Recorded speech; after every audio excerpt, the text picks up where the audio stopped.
Hello everyone, welcome to Darkest Dungeon and Leo History. I'm joined today with Red. Oh, and the game crashed. The game immediately crashed! Hey, huzzah! That means we get to watch the intro cinematic. Yep. Oh yeah. Here we go. We get to launch it again, we get the intro cinematic, so immediate spookiness. And thank you, we have a whole lot of new followers, so thank you everyone. We should be back. There we go. Here we go. Ruin has come to our family.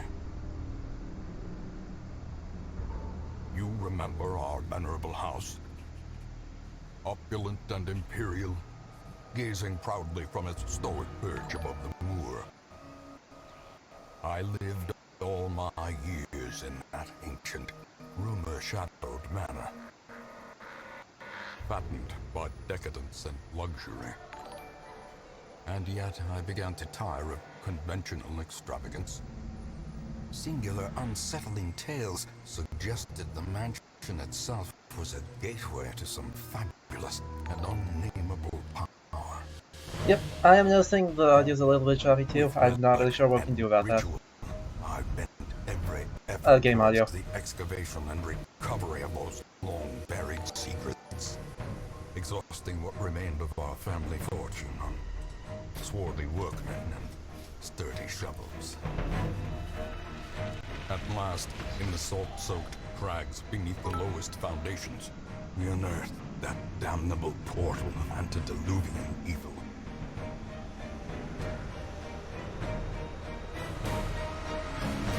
Okay, hopefully it'll be a little bit better. Every step unsettled the ancient earth, but we were in a realm of death and madness. In the end, I alone fled laughing and wailing through those blackened arcades of antiquity, until consciousness failed me. You remember our venerable house, opulent and imperial. It is a festering abomination. I beg you, return home, claim your birthright, and deliver our family from the ravenous, clutching shadows. This is no mods, this is no DLC, by the way. Yep. Can you... Yep, can we check that? Because I can futz with the voice meter things if that's not working. So, can you just talk for a bit?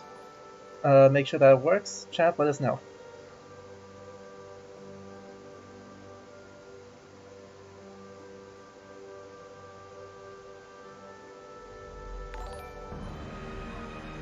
Yeah, too. God.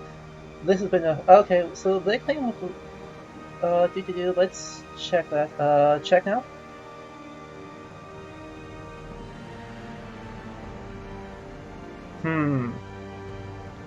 This is peculiar. No, what I'm gonna do is I'm going to just... On voice meter, I'm just gonna pull you off of that and just pull you onto main headphones, in order to make that work. So that's just a Discord settings on the out on my end. Yes, it is very peculiar. I don't know why you would be doing that. Yep. Take two. Try again. I put you back on default, so hopefully you should be audible now. Oh, huh. I can't hear you now. That's awkward. Let's just kill voice meter. I'm just gonna kill this and hopefully it'll change my main sound settings. So audio settings are super jank, but we'll try and make this work.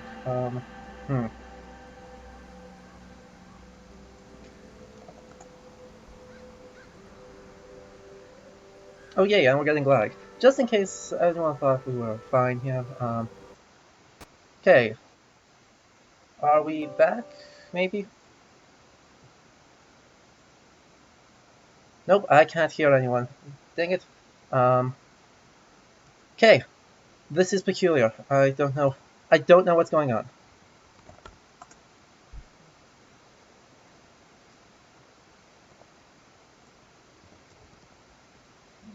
Indeed, the technology has betrayed us.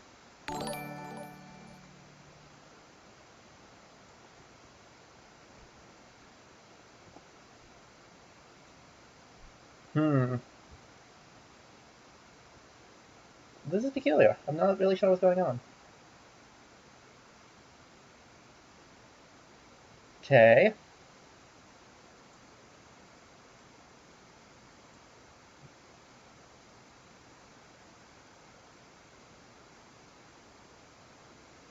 Oh, yeah, that's probably what it is. I don't have a separate audio channel. Hang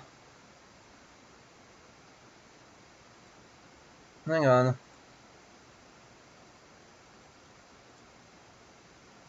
Okay,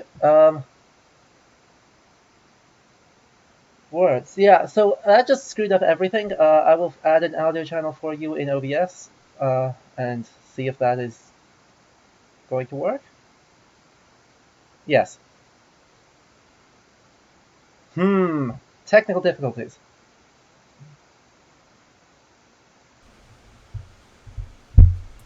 Device, voice meter output, aux. Yes? Okay, try that.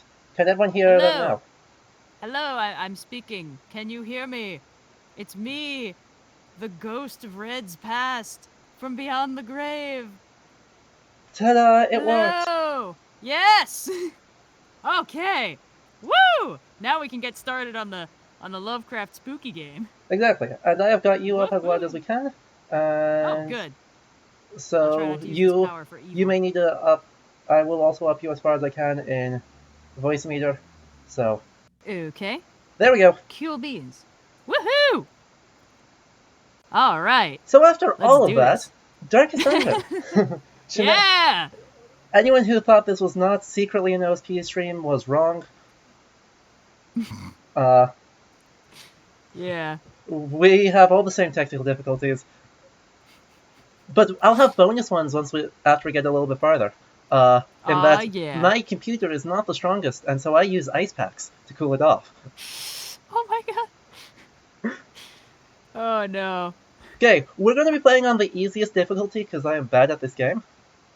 Woohoo! But we are starting from the very beginning.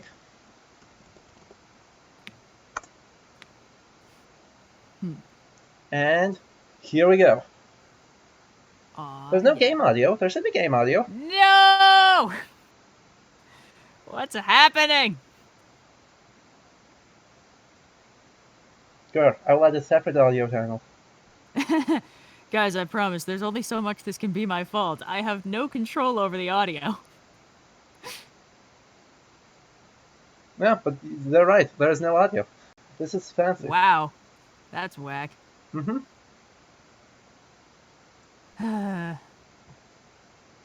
This is what I get for sassing Lovecraft so much, I guess.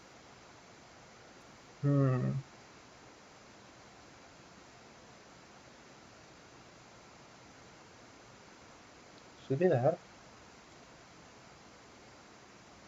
I guess we'll try that. Nope, that's not it. No! That's alright. We will just add another audio. But yeah, we have some pretty significant lag issues too, which is frustrating. Audio input capture, we'll add a second one of those. For the main output. Let's see if that helps. Fancy. I'm digging this intro cutscene. This intro cutscene is rad, though the game is loading. We should not have any audio right this second, but we'll see what the heck is going on. I may need to just reboot the game. Are there two of me now? Oh. Apparently there's two of me now. This is a warning from beyond the grave. Okay, there should be one of you again. Internet providers. Oh, okay. Yep. Fine. Thank you guys for letting me know. I may have, voice meter. You should be in the voice meter aux, but not in the A, in the main. Cool. No, I had set it up right, and there was still stuff going for you. Just oh crap! I just closed that again. That's not good. No! No!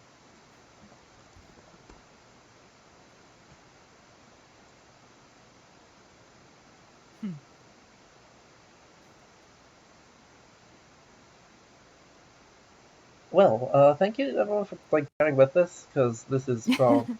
I am just being bad, and yeah, we are losing frames left, right, and center here. Oh. The struggle. Yeah. And there's nothing I can do about it, because that's a thing on my internet end, not on anyone's actual helpful here. So it's not good, and it's taking forever to load. So. Yeah.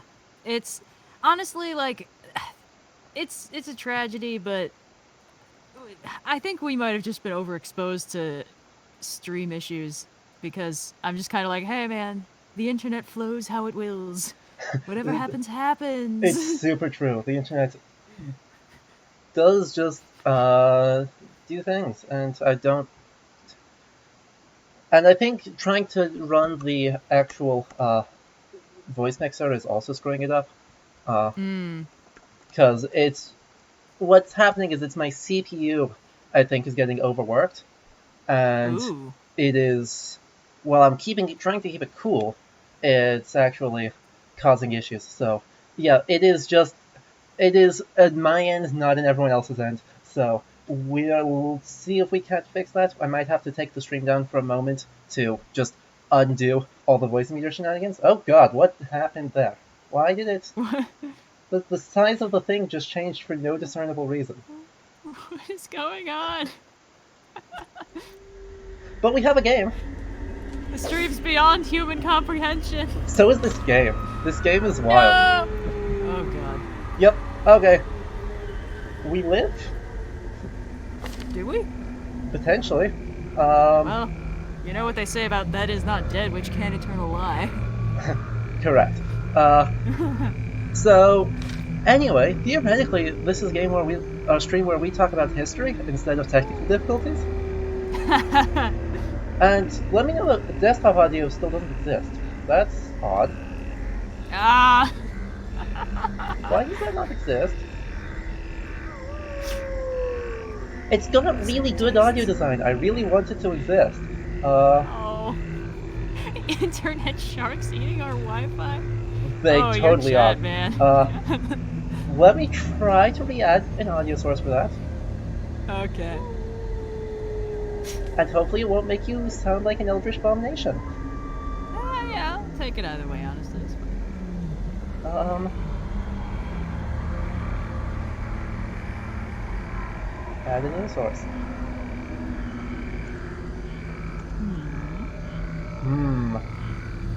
Game audio is back. Wait, they say... What? What? Okay. No. What? Now they say it's loud. Okay, yes, Is pulling the game up? Yes.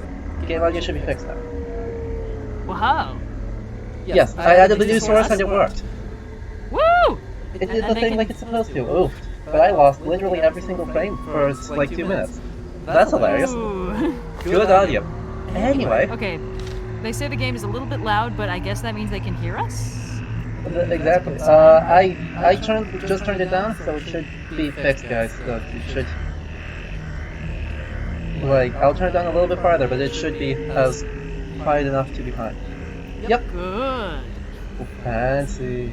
Wait, echoes? We shouldn't have any echoes. No! It's always something.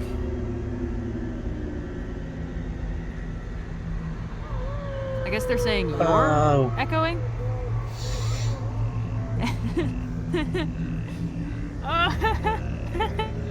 Sorry. If I do that, it's always something. Does that work out? I guess we'll find out in a minute. Because I just muted my own mic. That does...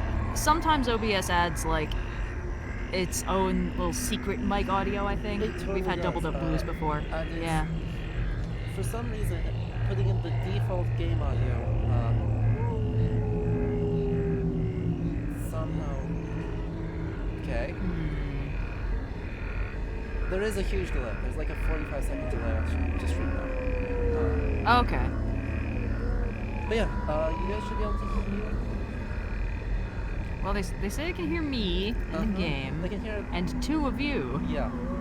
And yeah, the game audio is picking up my mic, so theoretically maybe one of the 2 sources should have worked. But I'm super Well, I think now. Yes. Yeah, now you're quiet, but you can raise them. I can fix that. Yeah. And then if I go here, I can turn down the desktop audio there, and that should fix the game volume. Okay.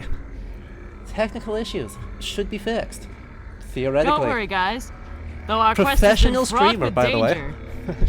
Yeah. Though our quest has been fraught with danger and strange mishaps, I hold no doubt that this will go extremely well. Oh yeah. And nobody will die. See, the RNG has already cursed us with the technical issues, and that means it has no curses left for the actual gameplay. Yeah, that's the spirit. We'll see. It should catch up. It should catch Okay, up. okay. I can clearly see it's registering you and me separately, but it's registering me and the game audio in the same source. Okay. Yes. Interesting. So we should be fine.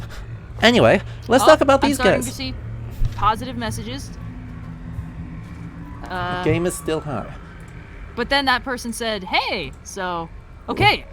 We're fine. I think we're good. Anyway, we've got so Woohoo! much cool things on literally just this screen. Yeah. In that, our 2 starting characters are always the same. We have the Crusader, Reynold, and the Highwayman, Dismas. You might notice they're not from the same time period. They don't particularly appear to be. Spoilers. Ooh. That's something we'll see a whole lot, though, with this game. That's kind of the big history thing, since I am technically a history streamer, question mark.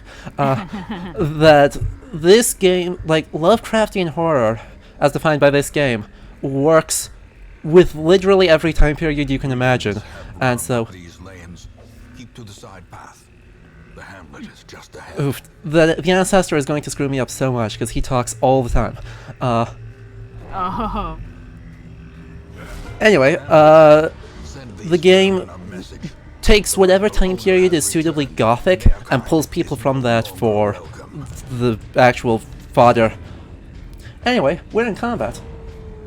Oops. That's fun. I like the dedication to the aesthetic over well, anything else really. But I super do. Like, it is absolutely the correct choice for this game. yeah. And I mean, there's just so much aesthetic about this game, with the death's heads in the corners of the UI, Give them no or the plague macabres. Woohoo! Yeah. And Accuracy, historical accuracy has its place, but I really respect a game that just plays its aesthetic to the hilt, and it's like, what are you gonna do about it? yeah, they go aesthetic to all hell. But I think there is something like certain times work really well for that, and some really don't. So, like, Lovecraft horror is really good for just like messing with time period, and I think Gothic horror generally it ends up being really good for that. But the other time periods really don't work, or other genres. We've got no mods running, by the way, chat. We've got no mods and only the Butcher Circus DLC, sadly, which means we aren't going to see Crimson Court or Color of Madness. Aww. I know, the straight rip-offs of Poe and Lovecraft, respectively, won't happen. Ah, that's a shame. I think we'll live. Yep. And, well, we're fighting a couple of brigands who... one of them is just, complete nonsense, but in the good way. In that he's got a chain whip. You'll see him in like 10 seconds. But he's literally got a chain whip that he batters us to death with. Huh. Well, that's interesting. Uh-huh. I do really like that cosmic horror theoretically works basically any time. I mean, people have been modernizing Lovecraft like crazy, but it's always really interesting when people, like, you know, put it even farther back in history. Yeah. And It's not quite... Oh, sorry, go no, ahead. you go. Finish that thought. Oh, well, okay. It's not quite cosmic horror, but when I read the book World War Z, one of the things that I thought was really interesting is how the author was like, here are historical times where there have been zombie outbreaks. Here's how the Romans handled it. And I was like, ooh, that makes this feel way more real, and I don't like it. But I do like it. That's why I'm still reading. Yeah, so cosmic horror, same vibe, you know? Like, how does a Roman emperor deal with that volcano's erupting, but it's erupting wrong and there's something in the smoke? Maybe we should worship it or run. I don't know. It's just like that's such a fun mix of genres. Yep. I really like it. I totally agree. There's so much fun mix of genres, and I think the Crusader here is probably the oldest historical class we'll see. I'm not confident on that. The Hellion might technically be older, but we'll see a whole bunch of stuff, and I'll talk about them each as it shows up. Ooh, and Dismas just got a great skill.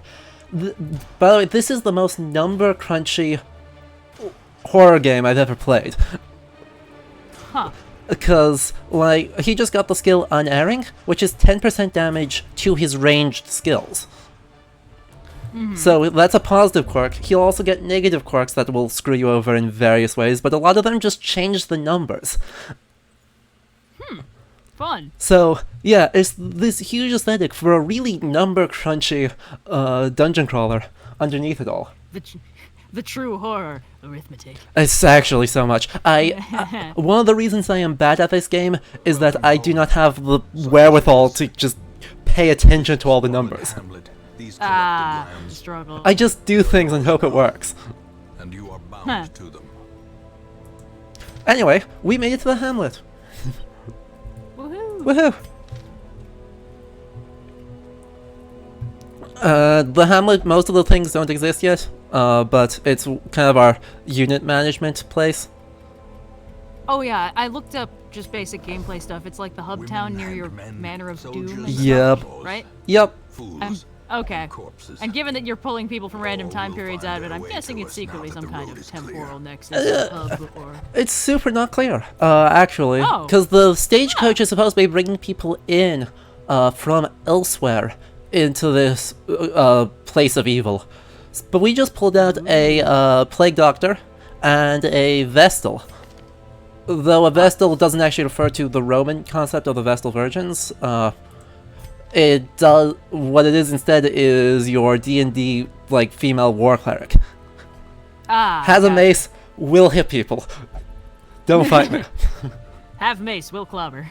Yep, and so she actually comes with Mace Bash, Dazzling Light, which is a stun, and then one heal spell, and then a Hand of Life, where one of her two just smite unholy thing. Beautiful. It's a very useful skill for this. It is. Plague Doctors, and then, I mean, further emphasis on how the aesthetic comes first. Like, full-on 17th century beaked Plague Doctor mask. Well, of course. 2020's aesthetic in a nutshell. Ugh, God. His gimmick is... Oh, actually, this guy is super gimmicky. He can either inflict blight on people, which is poison, or he can heal people and buff them, and that's it. He has no weapons to do things. Dedicated healer classes. Yep, no, he's mostly a damage over time class, because blight is actually broken. Oh, well. Because, 4 damage every round for 3 rounds That is pretty good. is just good, and it stacks. So you can just keep throwing it at them, and you can deal like 15 or 20 damage a round. Oh, man. Let's see, what other nonsense have they got? Let's see, so Renault, our Crusader, is this warrior of God who will only pray for stress relief, and also is a kleptomaniac. Oh, cool. So we'll see how badly he screws me over. I've had him actually completely screw me, like, hard. Really, really hard. Where we something that I badly needed, he stole. Oh god. Because, yeah, he'll just I mean- sometimes just go, oh, this thing that has this case full of jewelry in it is mine. Right. Well, that's kind of fun, honestly. It's like, half super the fun fun. of cosmic horror is that the cast is usually, like, flawed, generally unlikable, or, like, otherwise you just kind of watch them spiral into madness, and you don't necessarily feel that bad about it because you never liked them that much to begin with. Like, there's a lot of cosmic horror that really banks on that. And it's kind of funny that they make that a game mechanic by making your characters unlikable. Yep, all these characters are unlikable, and you're more likely to get negative quirks than you are to get positive quirks. Though, Oh, so they get worse over time. I love it. yeah, and they'll lock into place so that it becomes more expensive to deal with them. Ha! Yeah, your negative ones will sometimes just lock in so that it will double the amount of money you have to spend to stab them until they're cured of it. Wow. 18th century medicine. It's Sorry, 19th century good, medicine. good quackery medicine. The sanitarium is not unlocked yet, but we will have a fun time with that.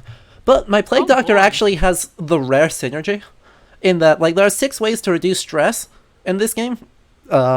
You can go to the tavern and either drink, gamble, or go to the brothel. And in the abbey, you can pray, meditate, or self-flagellate.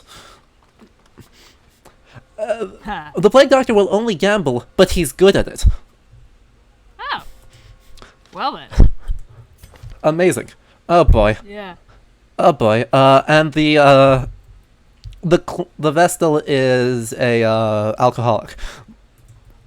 Naturally. Good times. Do I have anything Yeah. fun here? No.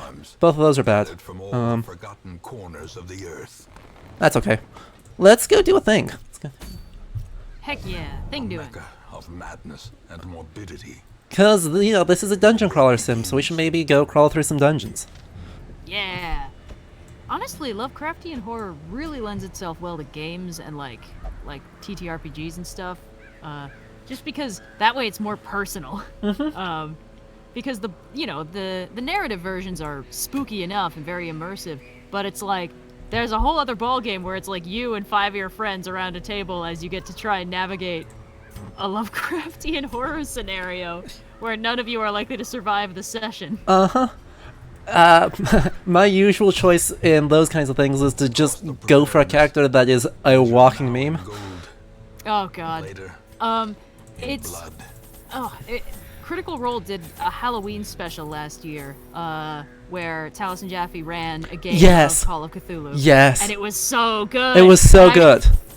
Honestly, I just have so much respect for Travis Willingham, who is terrified of all things horror Uh-huh. and somehow still got himself roped into it. And like, he was in that interesting position where his character was less terrified than he was. Yup. So he was freaking out, but to his credit, he was like RPing it correctly. It's like, He okay, was. let's get out of here. I was- rather than "Ah!" Just I so was good. so impressed, but also like that one was so cool because Taliesin's like framing scenario is an actual event that happened.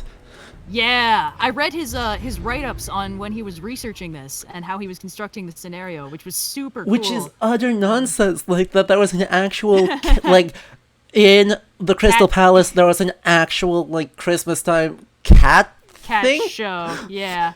Yep. Beautiful. And I also there were like 2 things that I really liked about that game. One of them was the props, because those were some awesome props. Like Those were amazing. Oh yeah. These jewels actually heat up and power this engine that'll turn on the lights in the Crystal Palace. Isn't this fun? It's like, what's happening? The other fun thing, I just really liked all the characters. And how many of them survived? Like, what were the odds? I know, that was They, kind of shocking. yeah, for those of you in the chat who haven't watched it, there's only a 50% mortality rate. For Call of Cthulhu, that is nuts. Yeah. It's Yeah, and it's because I think Marisha rolls a critical success, and it like magically fixes like the 3 problems that were trying to kill them at once, and then 3 of them survive. It's nuts. It's amazing. Anyway, Yep. Anyway, we're going through our first thing, which is again not random. This is always the same first dungeon. But we're in the ruins. makes sense. So we're in the old manor, and it's in rough state. Yeah, that would make sense. And we're fighting skeletons. You know, the classic. Skeletons, being skeletons, can't be made to bleed, turns out. Of course. But they can be poisoned. Oh, naturally. Don't worry about it. It's that bone-hurting juice. I see how it is. I always feel like... sorry. No, go ahead. I always feel like in cosmic horror scenarios, especially early on, a lot of the characters seem a little bit too accepting of, like, the early stage of crazy nightmare stuff, if that makes sense. Oh, like, yeah. As far as this private investigator knows, he's living in the real world, and then, like, a shambling zombie ghoul shows up and he just, like, plugs it, and it's like, oh, this town's getting worse all the time. And it's like, no, buddy, I feel like you'd be re-examining some more things than just that. Yeah. Yeah. We killed all the zombies. Well. They weren't very strong. They'll be pretty terrible by the end, but for now they're fine. Fun times. One of the other important things about this, which is another mechanic of just the horror of it, I love, the amount of torchlight you have left actually makes a huge difference in how the game plays. Ooh. So right now we're sitting up at like 76, our top level of light. This got like 4 categories out of 100, so 25 each. And so since we're in the highest level of light, Reynald does more damage, because that's one of his quirks. And we're more likely to surprise monsters, we're more likely to scout, and we're more likely to dodge incoming attacks. But the less light you have, the more treasure you find, theoretically. And the more times you'll crit, it just becomes swingier all around. Even the cold stone seems bent on preventing passage. Ooh, that's good to know. If you refresh the stream, it may be less far lagged. Yeah. Ooh, and we finally get our actual, like, Lovecraftian stuff. We have Occultist, who does primarily stress damage. Huh. Because there are two ways... He just creeps you out? 2 ways to die in this game. You can either run out of HP, in which case you go to death's door, or you reach 200 stress, in which case you have a heart attack and die. Wow. Well, that's just uncool. It's also very cool. Well, I mean, it's a good mechanic. I like it better than some video games where they have like a sanity mechanic, but the low sanity just makes your vision go all wibbly. Yes. It's very true. And at 100 stress, they'll freak out. And by freak out, I mean very badly freak out. Every once in a while, they'll actually pull through and, like, be good at their job. But more often than not, they'll become paranoid or masochistic or irrational and start spiraling horribly. Right. Fun. Yep. Oh, and a fun little aesthetic detail, the headdress the cultist is wearing is actually the same as the stress indicator. Ha! I like that. Which is amazing. Dazzling light. I stunned it. Nope, I failed to stun it. It seems to me like there's a fundamental aspect to this game, which is you don't really get attached to your party except in terms of their utility, because most of what happens to them makes them either less useful or more risky for you to use, which frustrates you, the player, without you particularly empathizing with the characters, which is part of the cosmic horror vibe. Yeah, it's super or I should say, that's how it definitely is how it's supposed to work. I get attached to the characters anyway, because there's actually an achievement for keeping Reynald and Dismas, your first 2 people, alive the whole way through the game. The actual achievement. But of course. It definitely seems that, yeah, it's more optimal if you just refuse to get attached to them. Oh, hey! The kleptomaniac did kleptomania. No! He stole 2 busts of our ancestors. And a key. But we have another key, so it doesn't matter. Oh, good. Yeah, the busts are one of the, what is it? Crap, we got surprised. That's bad. That's actually really bad.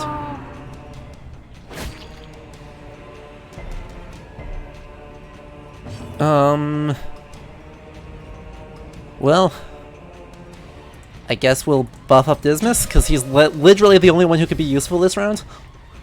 Oh, goody. Yeah. Because Surprise shuffles the party order. Which turns out is really bad when party position actually impacts what you can and cannot do. Nice! That's a good mechanic. Yeah! So some of your attacks can only be done in certain spots. Oh, that's so good. But my Crusader needs to be in one of the first two positions, and he got sent to the very back of the queue. Ooh. That's a really fun way to do that. Like, it seems like at every turn the game is actively fighting you. Never in a way that feels fully unfair, but in a way that feels like, alright, we're not getting out of this unscathed. There's no speedrunning strat. Speedrun. Actually, there are speedruns of this game, and they are wild. Well, of course there are speedruns of this game. It's probably like, okay, it turns out if you mash X during the cutscene, you just teleport directly into the darkest part of the dungeon, and then you can... Not quite that bad, though they will skip weeks while trying to grind for the correct party by throwing them into the actual final area of the game, which you can access from the second week. Oh. You can access that almost immediately, and it will skip a week if you just go in and run away, but it will stress your people out to hell, because that's a difficulty level 6. Good. And your party will be difficulty level 0 to 1 at that point.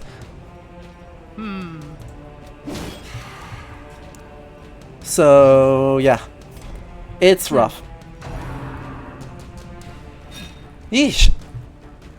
Also, a fun thing about crits, which I got crit by this cultist brawler, who again has a skull with the stress symbol and knife fists. Right. He crit, which means that instead of lasting 3 rounds, my Plague Doctor is now going to be bleeding for 5 rounds. No! And bleeding doesn't stop once combat ends. Oh, that's rough. You will still just bleed out. It's like every time they had a design choice of like, should we give the player a break? They were like, nah. Nah. Luckily, Plague Doctors are actually pretty good in that situation, so I'm actually not in too much trouble. Because the Plague Doctor can actually heal both himself and my Vestal from bleeding at the same time. Oh.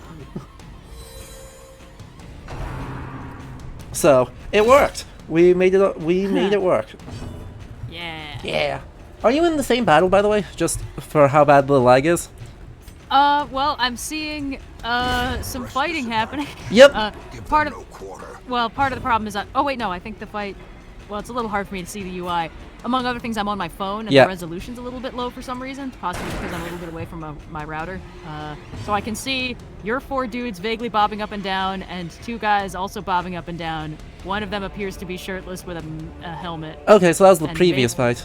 Yep. Knife hands. I think that's the knife hands guy you mentioned. Potentially. Yeah. Yeah. He's got knife hands. Yep, knife hands. Knife hands! Hands for cutting stuff! Yep. So, like, this room is just so excellent. Like, while this is all just set dressing that you'll kind of blaze through, I just want to appreciate how detailed the library and the fireplace with the deeds and alchemical texts hanging over the rodden mantle. Yeah. It does ruin so gracefully. Yeah, the aesthetic is really good. It's like, on one level, things are a little bit like they're kind of chibi proportioned, but it's not really cute, particularly. I mean, but they also, like, they do the little bopping up and down thing. It's like they've got cute little idle animations, and then it's like, but also everything in this game looks really, really freaky. So. Yeah, wait till we get to the places that look really freaky. Like, I'm excited. The Warrens and the Cove look super... Oh boy, that was just damage. I don't care about just damage. But we should get Dismas back up to his rightful place.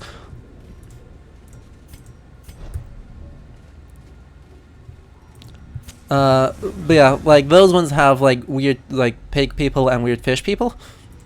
Ugh. Which are super gross. There's a lot going on under this house. This house was a mistake. Yeah. Turns out... If only treasure Oh, could stop and our packs are full. otherworldly Oh, fun. corruption. Because we have 16 inventory slots. And if we don't inventory right, then we fill up our stuff and we have to start throwing away things to earn more money. Ew. Yeah, because everything is bought with gold except new people. Huh. People are literally the only free resource in this game. Well, would you look at that? Looks like that aesthetic, that theme of using people up and getting frustrated when they fail you is just baked into the game mechanics. It's so much baked in, and I actually love it. What's interesting is that's usually like a background mechanic in cosmic horror games, where it's like every game has a stock how does your party get together scenario. So like in D&D it's usually y'all meet up in a tavern. In some games it's y'all get thrown in the same jail cell. In cosmic horror it's like you've been approached by the same mysterious benefactor who's asking you to investigate something but is being real cagey about what it is. And then it's Yep. like, oh, it's because the train was actually full of zombies, or because the manor was also full of fishmen, or I've seen "Whoa, worse. the sleepy small town was full of skeletons. Woo! And it's just like you always are well, what's up with the guy who gave us the job? And usually he's like a vampire or an ancient wizard or something like Exactly. that. It's just it's never good, but it's like Sometimes it's less bad. he's usually not the main thing. Yeah, sometimes it's less bad. Uh-huh. He's usually not the main problem. He's usually just like the inciting incident. Sometimes he's also like the big bad if he's like, oh, I need you to go and get me this magical amulet. Don't even worry about what I'm gonna do with it. And it's like, oh, this seems legit. Whatever. Yeah, Yep. may as well, it's fine. It's like, no, don't give him the amulet, guys. Anyone who wants an amulet that bad probably shouldn't be allowed to have it. Yeah. And by the way, more on the like historical aesthetics here. Well, we've got like there's definitely leans into like gothic horror and recovering. Like Lovecraft does this all the time in his stories, where there's like, oh yeah, the medieval secret society building on top of the yeah. Roman secret society building on the Gaulish secret society. The Freemasons somehow have to go all the way up. Yep. All the skeletons in this fight are all like late medieval, early modern-ish. Huh. A very super stylized version, but like we've got someone wearing a mail coif and a breastplate, which is pretty 15th century, though the axe and shield are not. We got a guy wearing like freaking nothing masquerading as armor, which is whatever. The our crossbow man in the back has the like 100 Years War like conical helm. With a late medieval crossbow and then a poofy shoulders. Ooh. He's got Love the poofy red and white poofy shoulders. And then the last guy, who annoyingly dodged my blight, is another stress guy, the Bone Courtier. Has this very long fur-lined flowy cloak. Fancy. So it's all like the enemy style is being, at least right now, consistently like vague late medieval. I like it. I like it a lot. Oh god. Reynolds just got a super shot on the guy, and did 9 out of his 10 HP at the same time. And finally our healer gets to heal, for the first time ever. Woohoo! Woohoo! Because, I mean, it's seemingly fairly strongly implied that, you know, God at least kinda exists. Huh. Interesting. And that, the things they are doing to heal, keep, like, there's definitely normal means of healing, but, like, when we get back to the Vestal, her heal skills are actually, like, via prayer and via, As the fiend actual divine grace. a faint hope blossomed. Yeah, so her Which is heal therefore spell... a tangible force Her, in this world. Exactly, her heal spell, Yeah. single target heal, is actually called Divine Grace. Unlike the Plague Doctor, who has Battlefield Medicine, or, it's not Battlefield Medicine, that's the Arbalist. But there's normal types of healing, there's alchemical healing, and then there's divine healing, and they are all effective. There's also spooky occult healing, which is rough. Oh yeah, it is called Battlefield Medicine. Okay. The Occultist is the other, like, dedicated healer class. Ish. And he's, really annoying. Because he can heal 0 to 12 and maybe inflict bleed. Oh, wow. That's really funny. He just sucks as a doctor. He's literally calling on Eldritch monstrosities to sew flesh back together.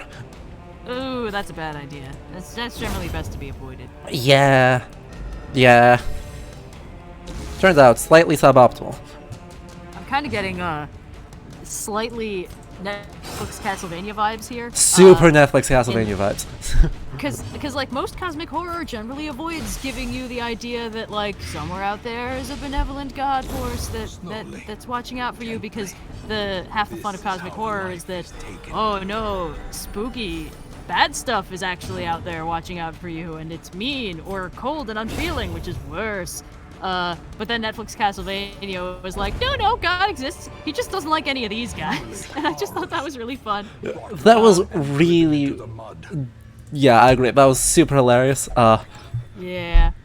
What I think really pushed that over the edge is, because obviously everyone knows the bit from like the first season where that demon just walks into the church and is like, your God is not here. But then there's the bit where like Trevor's like, I need holy water, is there a priest around here? And just this random priest is like, I'm a priest, and he successfully makes holy water because he's a decent guy. And I was like, yeah, that's what really makes it clear. Like, how bad did that a-hole guy in the church have to be to make it so he couldn't even fight off one demon? Pretty fucking bad. I mean, he sucked pretty hard, let's be real. It's just interesting. Yup. Yeah. Woohoo! We made it through the quest, which was just exploring some of the ruins, and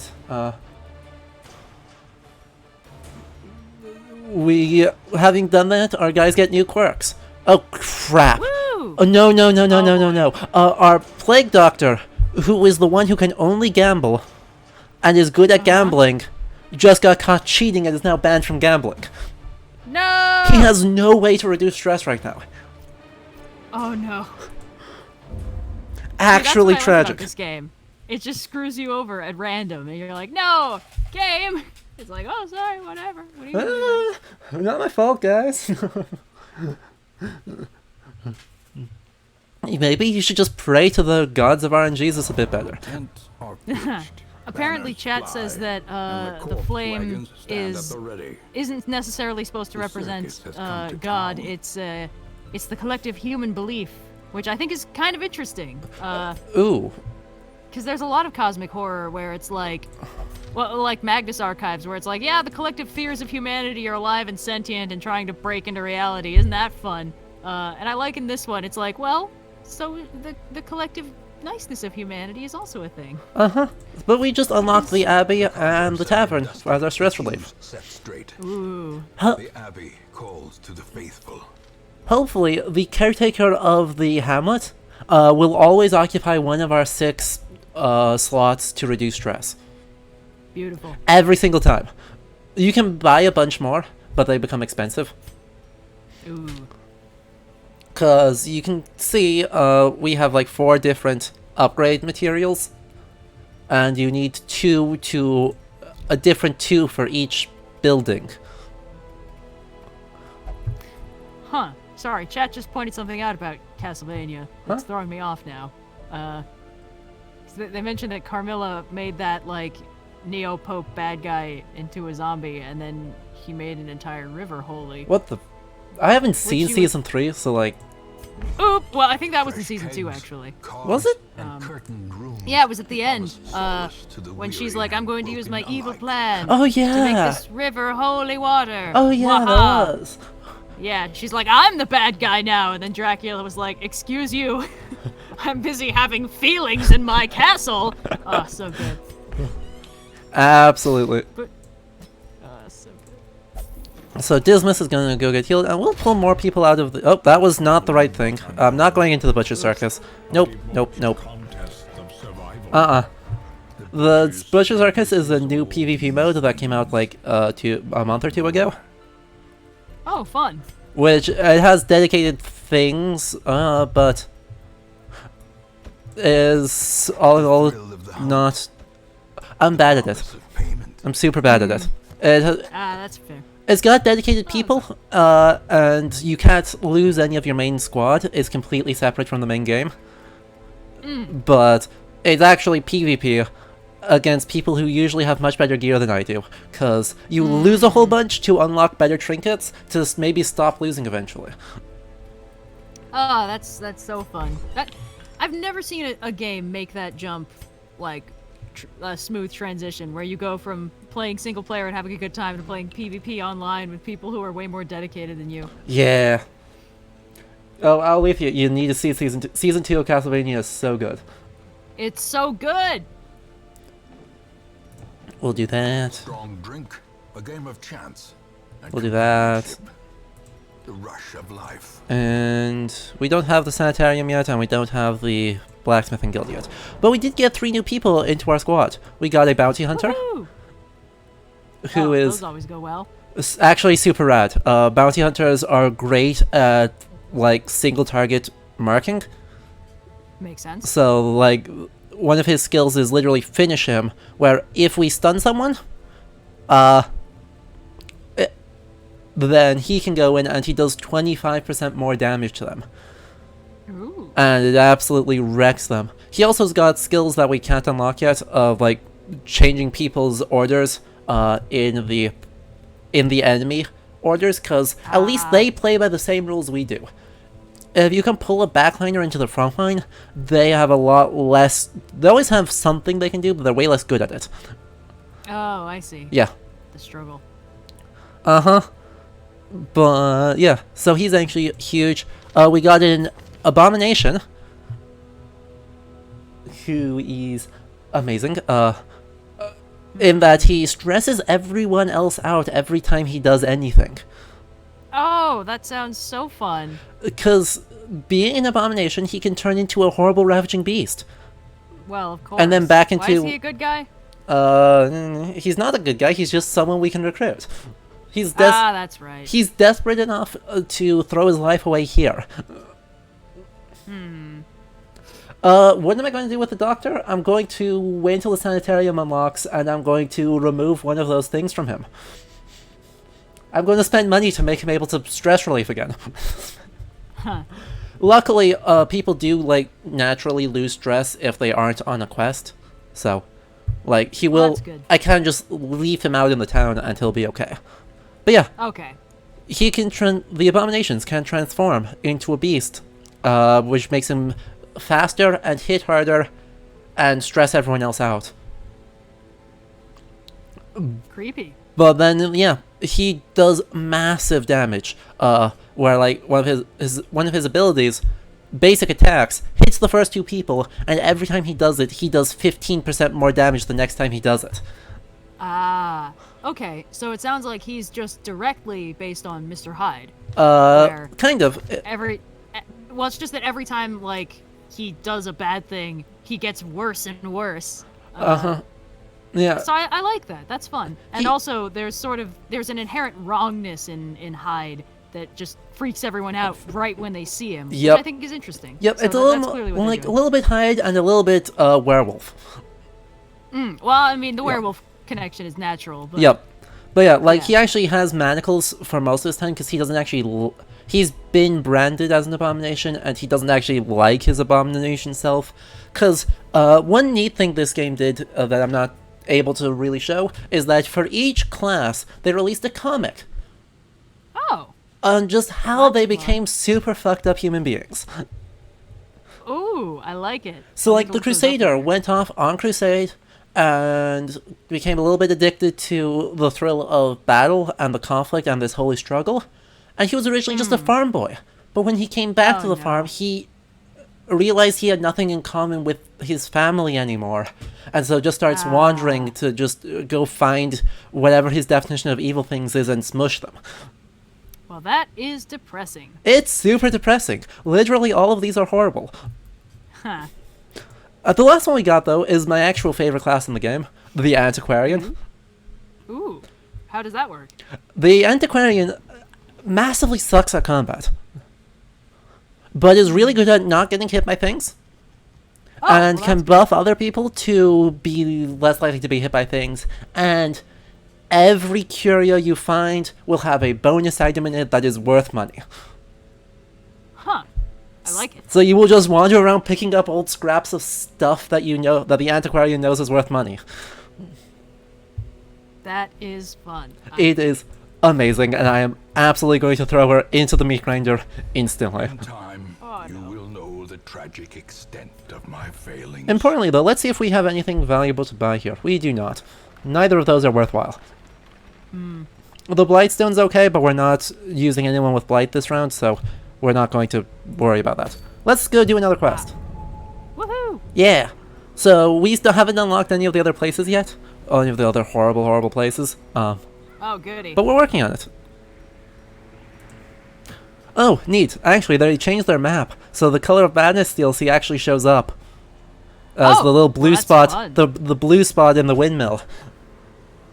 Sadly, they did not do the big brain play like the movie did and use magenta, Ah, that's a shame. but they used fancy blue in a game with almost no blue. I am still torn about whether I should watch that movie or not. I've heard it's super super Nick Cage, but like Well, that's not a yeah. with no statement implying that that is a bad thing. Yeah, I mean, Nick Cage gets a lot of sass, but like, it works sometimes. You know? Yeah, he's made some Ghost Rider really was a really good movies. yeah. I mean, Ghost Rider was a hot mess, but National Treasure was really fun. So Uh-huh. the cageness is clearly not the issue. It's the movie the cage is in. Uh-huh. Neat. Something else all these things get is we get a bunch of, each time we go on a quest, which are different lengths. So we actually got some medium quests already available. We get a trinket guaranteed, which are little things that change the numbers. So like, Huzzah! we get like we can get a lock of patience which is used on our abomination, and if he hits 100 stress, he's 10% more likely to not go horribly messed up even worse. Oh, goody. Uh-huh. So instead of an affliction, he can get a virtue, which will be like courageous or inspiring. Ooh. And will actually one of those things that when it happens massively swings the tide in your favor because it's a big deal. Ah, I see. But instead, we're just going to do more room exploration. Cool.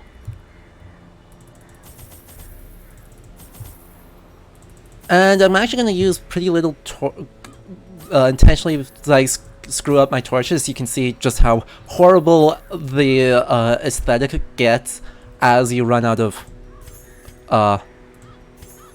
when you run out of torchlight, because it does get spooky. That's, you know what? That's what I like to see. I always like that kind of subtle, like the environment changes just because the lights go out thing. Yeah.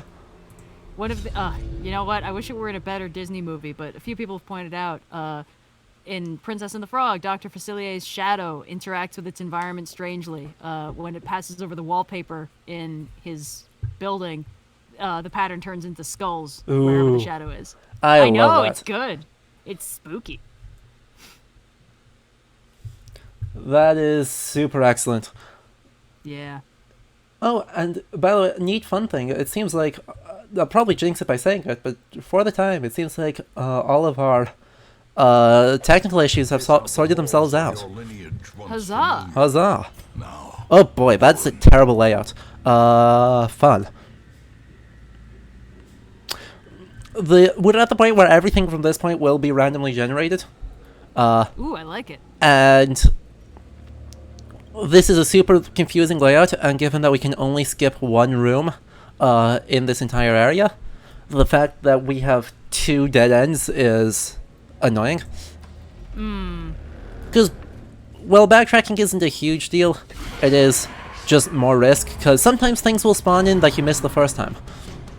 Oh, I like it.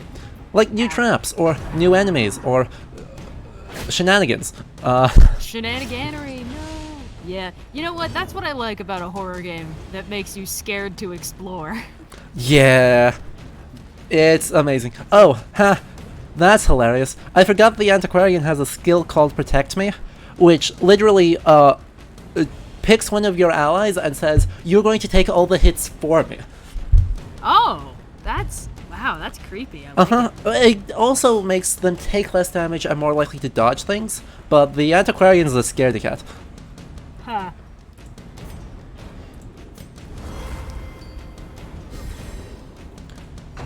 The Antiquarian is...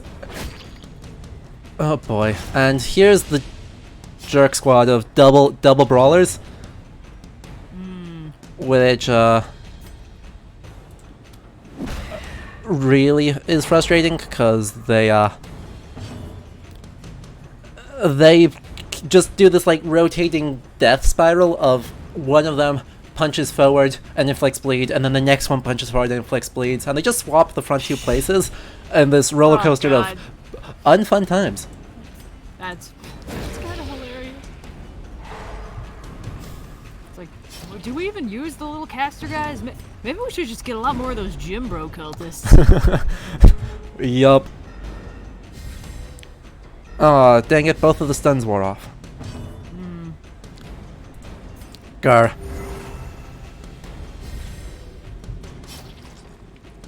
That's okay. Caltrops? No. Collect bounty.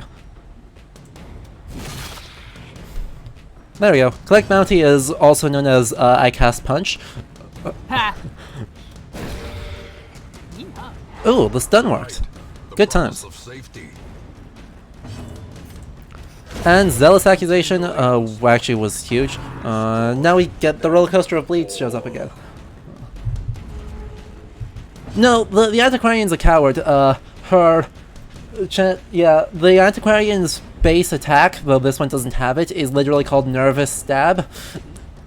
Huh. So yeah, no, is just a coward. Her job is to go around picking up all the rocks off the ground, not to actually do the fighting. That's everyone else's business. Which I do love, because, I mean, that's such a ideal, trope of, you know, Eldritch and Lovecraftian stuff, is that the real main character is this, or, I guess, point of view character is always this weakling, nervous person who doesn't do stuff. I mean, write what you know. True. Yeah. But yeah, it's kind of a horror staple, because if your protagonist is too capable, then either you start being like, why is this person losing so much? Or like, you just don't feel worried for them. Which is why it's usually better for them to be either an average Joe, or already kind of anxious and, like, you know, frail or unhealthy or just vulnerable. In some way, if they feel vulnerable, that way when the story starts getting creepy, you're already like, oh no, get out of there. Yep. But having won the fight, we got some gold, which, by the way, the descriptions of all of these are pretty... All of, like, the things we can buy have normal things, but, like, gold. Gold greases palms, builds empires, and instigates murder. Oh, lovely. And we got the jewelry, or the gemstones. Citrine, yellow like fading hope. Huh. So, you know, they lean in really hard on the this is spooky. Ooh. Oh, absolutely. We also got a rare antique, which is some kind of Eldritch Squid statue, Eldritch Tentacles yanking a guy into the abyss, but it's worth 1,250 gold, so, like, we roll with it. Woo. We roll with those. Let's see, what would be a good... I think we just flipped through the the stack of books is one of the scariest things in the game. Oh? It can give you positive quirks, it can give you negative quirks, it can stress you out, it can heal you. And if you can use some of the things you can buy on it, it might do other fun things too. So we're basically talking about a deck of many things going. A little bit. Every curio in here has a random chance of stuff happening. And Lovely. Different, some, and most of the things that you can buy, like bandages or anti-venom, will interact in some way with those curios, either making it more good or more worse. Fun. Yeah. Usually more worse. Well, of course, it is a horror game. Yep. Though, sometimes it'll just be like, instead, you'll get just some stuff, or you'll lose the chance of getting the best outcomes, but you might not get the worst outcomes. Yeah. This game puts so much effort into making its number crunchings suitably eldritch. Even the cold stone seems bent on preventing passage. That's commitment. Yep, and notice, like, we're below 50% things now, so we have take more stress, monsters do more damage and are more likely to hit, they crit more, we're surprised more often, but we get more loot, they're surprised more often, and we crit more often. Oh, I see. So everyone hits harder. Everything hits harder. More surprise. Yeah. When we get down to none, it's gonna get really spooky. Also, Oh boy. chat, those of you who have played this, if we come across one of the altars, I am absolutely making that bad decision. Oh. I won't spoil that for you. I'm gonna guess that it's a bad horror thing. It's not a fun time. What are the odds? Oh, he failed to disarm the trap. Ambushed by foul invention. Ooh, and now we are in the dark. Take a lot more stress. A lot more loot. Oh boy. Yeah. I'm probably not gonna stick with this for too long, but it's gonna get really spooky in a very short moment. I'm excited. The lights are out. Terrors may indeed stalk these shadows, but Boy. yonder, a glint of gold. I actually want to turn up the game volume here for just a moment.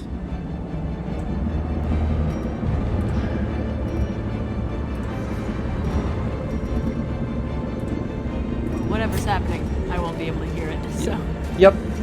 But just for chat's sake, because the music is going nuts right now. Oh, that's fun.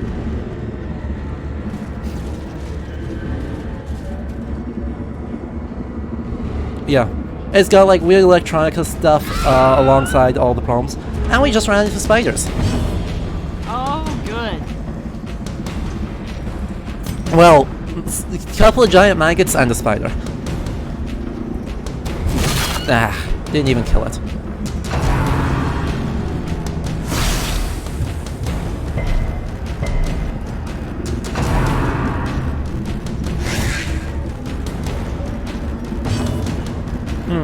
Buff targets. More dodge.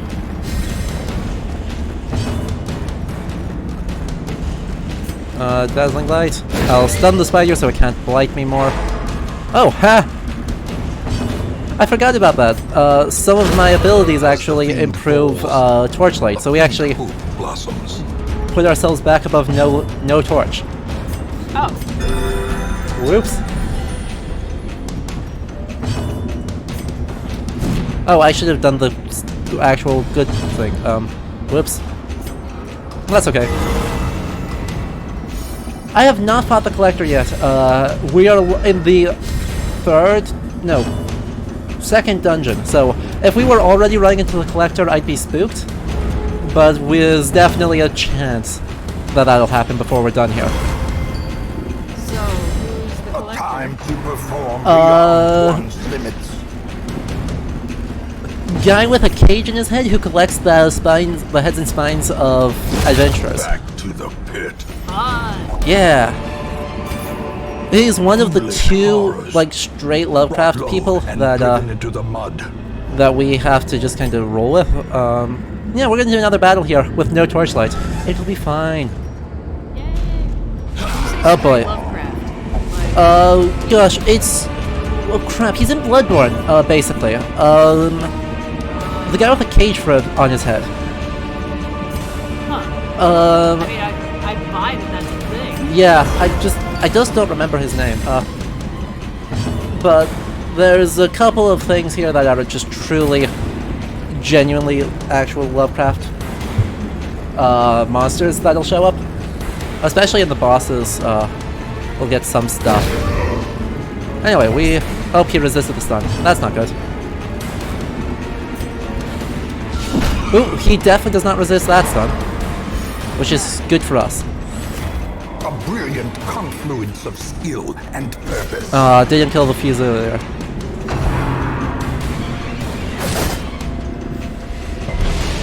Yeah. Oh boy, the extra damage these things do is actually really a problem. Because these guys do a lot of damage right now, and some of them are doing damage to the whole party, which we have no way to heal.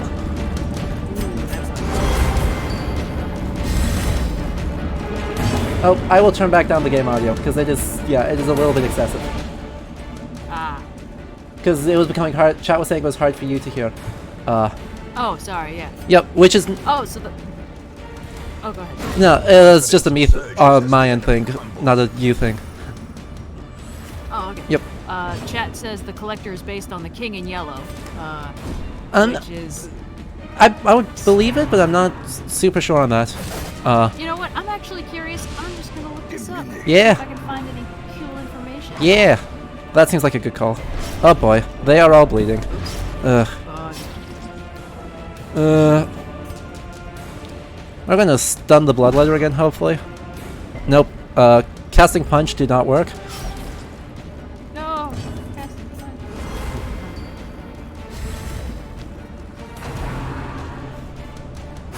Ooh, he's creepy. He's super creepy.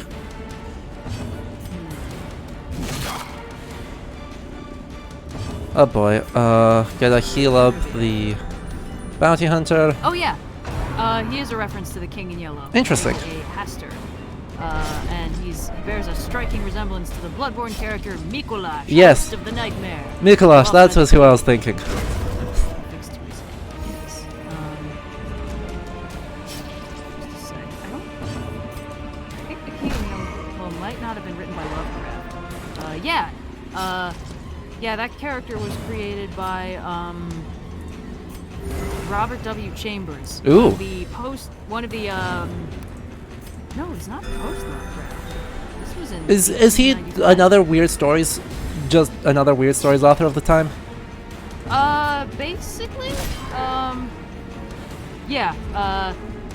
highly esteemed weird stories, a classic in the field of the supernatural.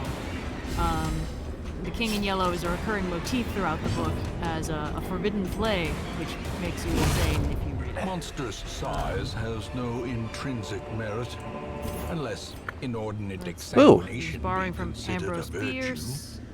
But yeah, this is pre-Lovecraft. Ooh. Lovecraft was like, Very cool. yeah. All right, that's enough of that. Back to the chat. Anyway, yeah, we just got another thing this game lets us collect, are 29 journals of previous expeditions. Ooh. We get a page of a journal which is torn off and soaked in blood. Ha. Delightful. Yep. Rare are travelers on the roads this autumn, and rather than starve, I pressed my last coin into the hand of one who dealt in rumors and shadows. Ravens carried cryptic notes that there was a person, or persons, who was pledging coin for services best left unmentioned in a hamlet I had never heard of. I am packing to leave immediately. Ha. Chat says I'm a little bit quiet. I can also speak up if need be. Yeah, I got you as loud as I can futzing with physically anything. turn you. Yeah, alright, yeah, sorry guys. Maybe it's the game. Yeah, whatever. It doesn't matter too much. Yeah. We'll get rid of the citrine, because it's kinda useless. And I want a shovel. We've also got a medieval sarcophagus. Who wants to stick their hand in the sarcophagus? What could go wrong? The Antiquarian did, and got more loot out of it. Measure, Ah, very good. awarded to the brave and the foolhardy alike. Okay, we're actually gonna light this place up again, because I don't have enough health to be running around at no level torchlight.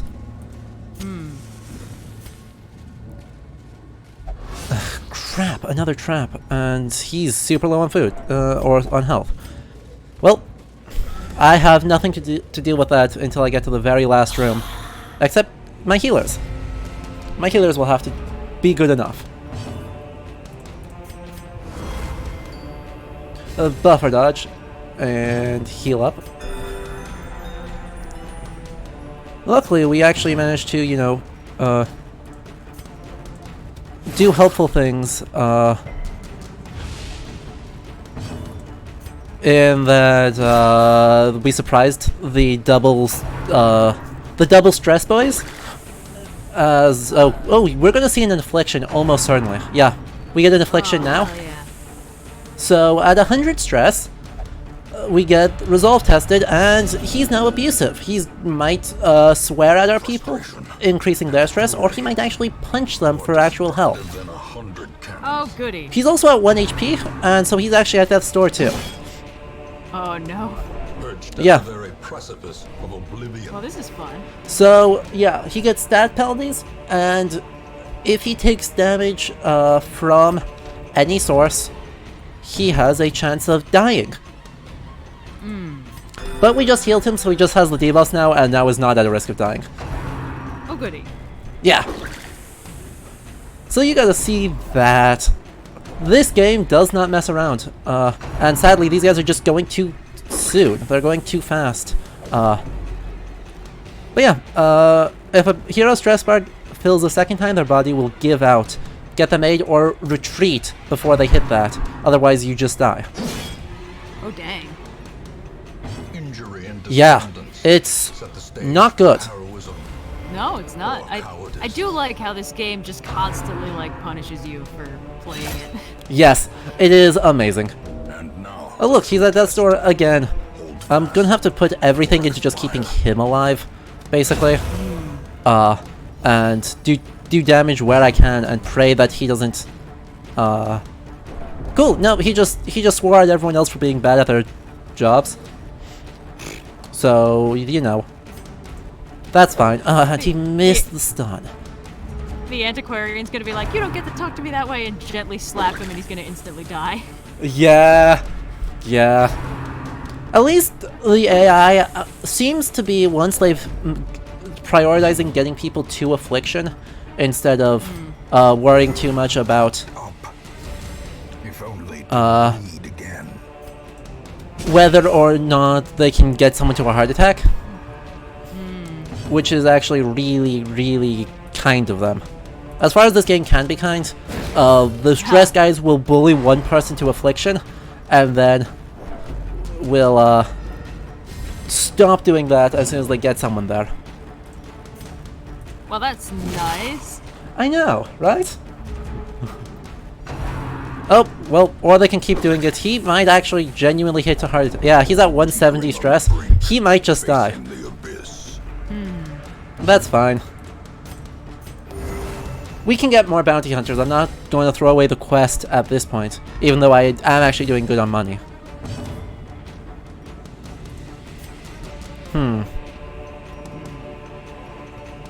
Maybe I can get lucky and stun this guy again? Nope, he resisted the stun. He's at 1 HP though. Come on, let me do 1 HP. Nice. Killed him. Oh yeah, something else that's fun. Killing people leaves corpses that take up the unit spot. You have to kill the corpses in order to move people out of that spot. Interesting. Yep. There are exceptions to that, in that if they death by crits or by bleeding or blight, will end up not doing that. So there are ways, if you can time someone to die in a certain way, they won't, they actually... Come on, he missed. Ugh.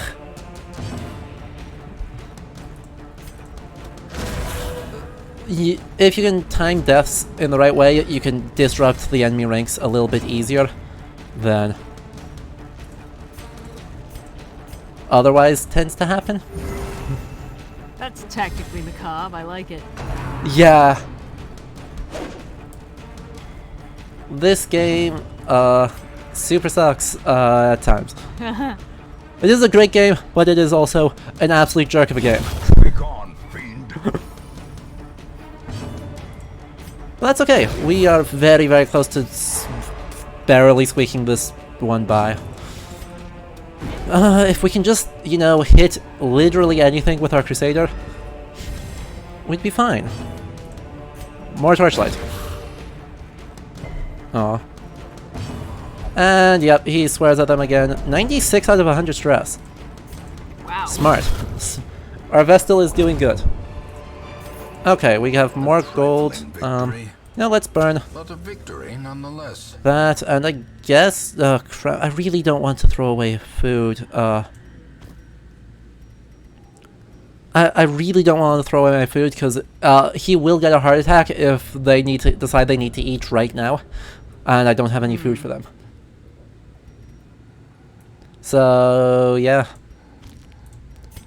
let's just see. Actually, I'm going to backtrack instead of going forward into a place I don't know, because I can guarantee that there's an empty room. So if I can just get lucky on what this last room is in the center here, then I can avoid all the unhappy fun times.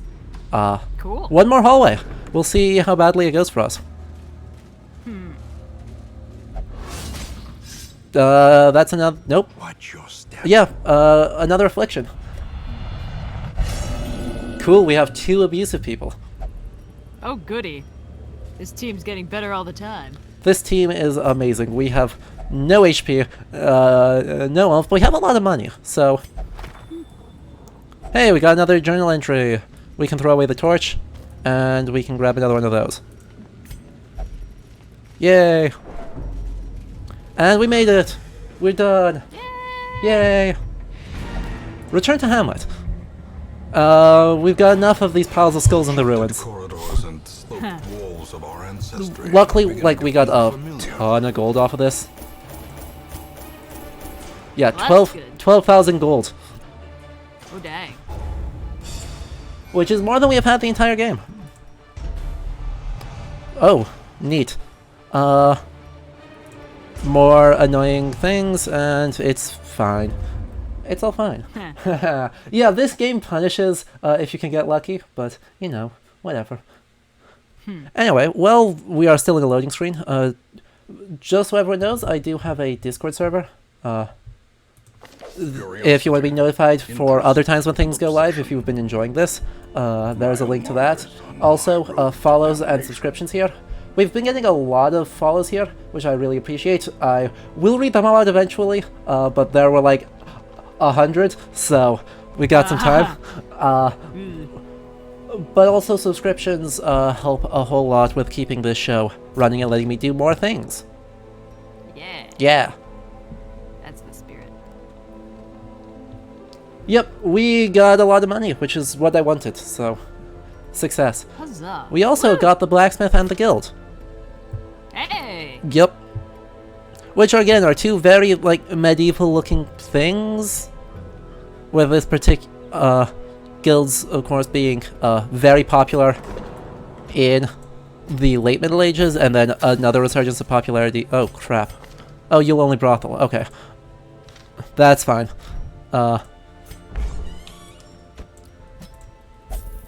They will do a whole lot of things there to kind of let this all...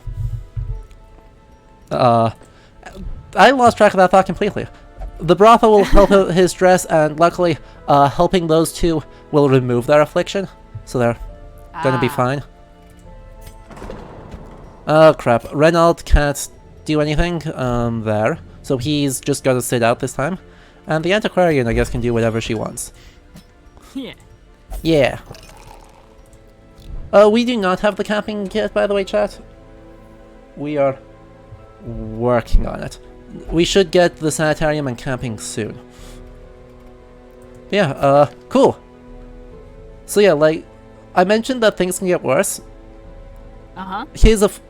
Reynolds' new affliction of being obsessed with food, which means I don't want to take him into some places, specifically the Warrens, is now a severe negative quirk. Oh, goody. Which means he will, it cannot be removed by just normal replacement, because you can only have 5 quirks at a time, 5 bad quirks and 5 good quirks at a time. Oh, fun. Which means So, your 6th quirk will randomly replace a non-severe version of one of the good quirks. yay! Yay! Ooh, we could get another Antiquarian. Let's not do that. An Occultist and a Leper. To fight the abyss, Hmm. one Well, they're must both know such it. good choices. Uh-huh. Actually, the Leper is a More arrive, amazing foolishly seeking class. fortune and glory How? in this domain How? of the damned. Frontline DPS. The bellows Oh my blast God. once again. The forge stands ready to make Do, weapons of do they war. do they do poison damage on touch or? No, the Leper is a raw physical brute. It's like aesthetically, it's very Kingdom of Heaven. Baldwin with the leopard mask. Oh, that's right, that guy. And he actually uses an executioner's sword, so that very 1 century of being incredibly in style of that sword without a point. But I see. yeah, he doesn't actually. He will stress people out if he, well, like camping, if he takes off his mask, Oh no. which is a thing he can do. Let the mask down. Self only minus 25% stress. Everyone else plus 5 stress. Wow. Uh huh. So he chills out, and then everyone else is like, "Ah, the horror!" Oh god, your face. That is hilarious. Uh huh. But he does a lot of damage. Not great on the whole accuracy thing. An accuracy base of 75 is not a lot. But he hits like a truck. He can do 8 to 16 base damage. Well, that's lovely. Uh huh. So yeah, he's actually, I super like it. But yeah, obviously he is not well liked. His backstory is that quite obviously he got driven out of town for being a leper. Well, 'cause naturally, obviously. in the late Middle Ages and early modern period, leprosy was something that you acknowledged existed and you tried to care for them, but you made sure you did it out of sight as much as possible. Yep. So, like, there's cities would have lots of leper houses, which would be like fairly early hospitals with pretty good care for, the 15th century. Right. Pretty sophisticated, often run either by a guild would sponsor it, or the local monastery would sponsor it. Huh. Fun. But those all had to be outside the city walls. So Oh, you'd have well, ones of on the course. roads outside, so that the leper, the idea, of course, being that it was contagious. Leper colonies also end up getting reused for various other illnesses when pandemics roll through. Huh. You go like, well, How you're timely. sick, you might also get leprosy, but at least you won't give the rest of us whatever you've got. Ah, I see. Yeah. Rough times. Well, it's a good thing there's no need Make to worry no about any mistake. of that right now. Yeah, definitely not relevant Greater threats. material. Our Um, soldiers No, must we're be so ready. good. Everything's fine. Okay, let's see if we can't unlock some more useful things for some of these people. Let's see what you've got, actually. Oh, cool. I'm He's planning on. Oh, go ahead. Well, I'm planning on throwing myself a 6 months in quarantine party in a few weeks. Oh god, it So- has been almost 6 months. Yeah. I've been keeping track. Fuck. 2020 is a bust, my dude. 2020 I, just rough time. Yeah. Basically, I've just already written off the next 5 months. Like, Yeah. I'm attempting to restart my life in February. That's all I care about. Yep, that's pretty much when I'm looking at restarting it too. It's just getting things set Yeah. up for then. Cool. So we have our occultist. He has. I love this sentence. Debilitating curses and maddeningly impossible support skills are his specialty. Huh. Encouraging. Yeah. So he's got the weird reconstruction. Heal 0 to 13. Oh, With a goody. 60% chance base of bleeding, causing someone to bleed 1 point per round for 3 rounds. Wow. Yeah, it's grim. Dismas, how are you doing on things? Let's see if we can unlock upgrade stuff for you. Nope. we need to actually buy the upgrade supports. We can just buy new abilities first. Oh no, I give chat an existential crisis. Sorry guys, it has been 6 months. I wish it hadn't. It's... nearly 6 months. No, I came back to the US 6 months ago. Like 6 months ago tomorrow? Oh no. Wait, hold on. Because that would have been mid-March. No. Mid-March, yeah. April, May, June, July, August, September. Okay, good. 5 months. Phew, we're fine. Only 5 months, yeah. I was like, am I messing up counting? No, 5 I months. wasn't. Yeah. Doesn't make me feel any better about it. No. Okay, I think there's nothing else to do here now that we have the blacksmith and our guild up again, which... These guys are still, like, the art style continues to blow me away with this game, no matter how many hours I sink into it. Yeah. It's such a good choice of aesthetic. Yeah, no, it's really well done. It's very consistent. Ooh, yes, quite. Medium battle, short. No grave robbers. Grave robbers are amazing. No. Orking into the Wield, which is Vengeful Greaves for the Arbalist, but will give me more of those. I need more of those. Let's see, who's our squad now? The Leper.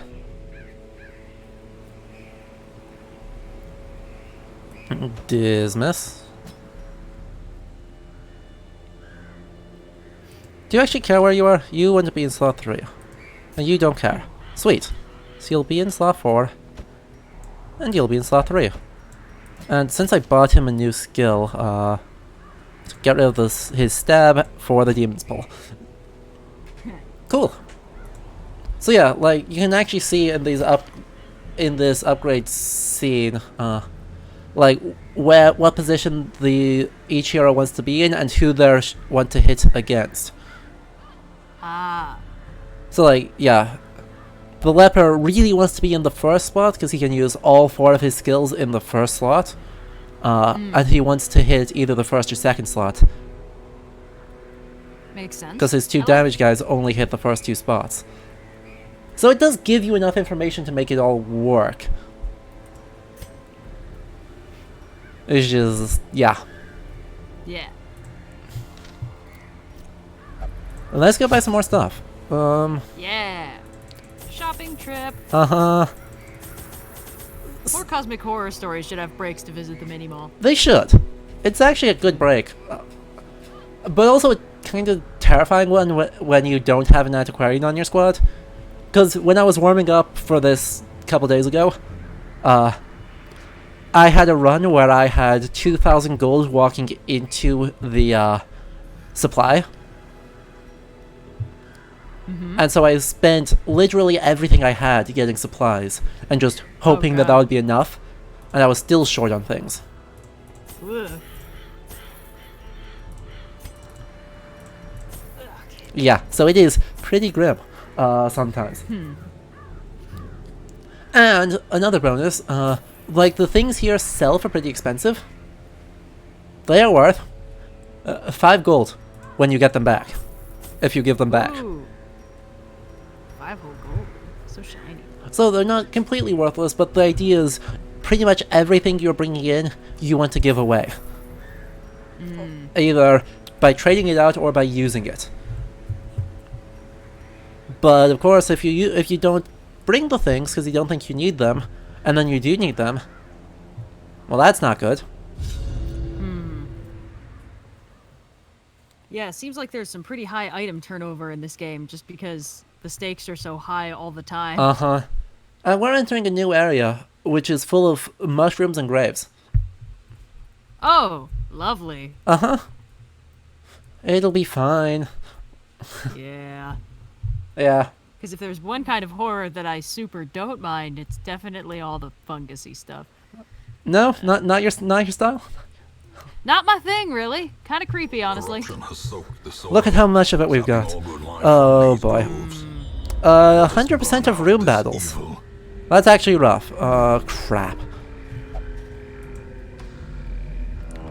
Oh look, we can immediately go digging because we have an abandoned grave.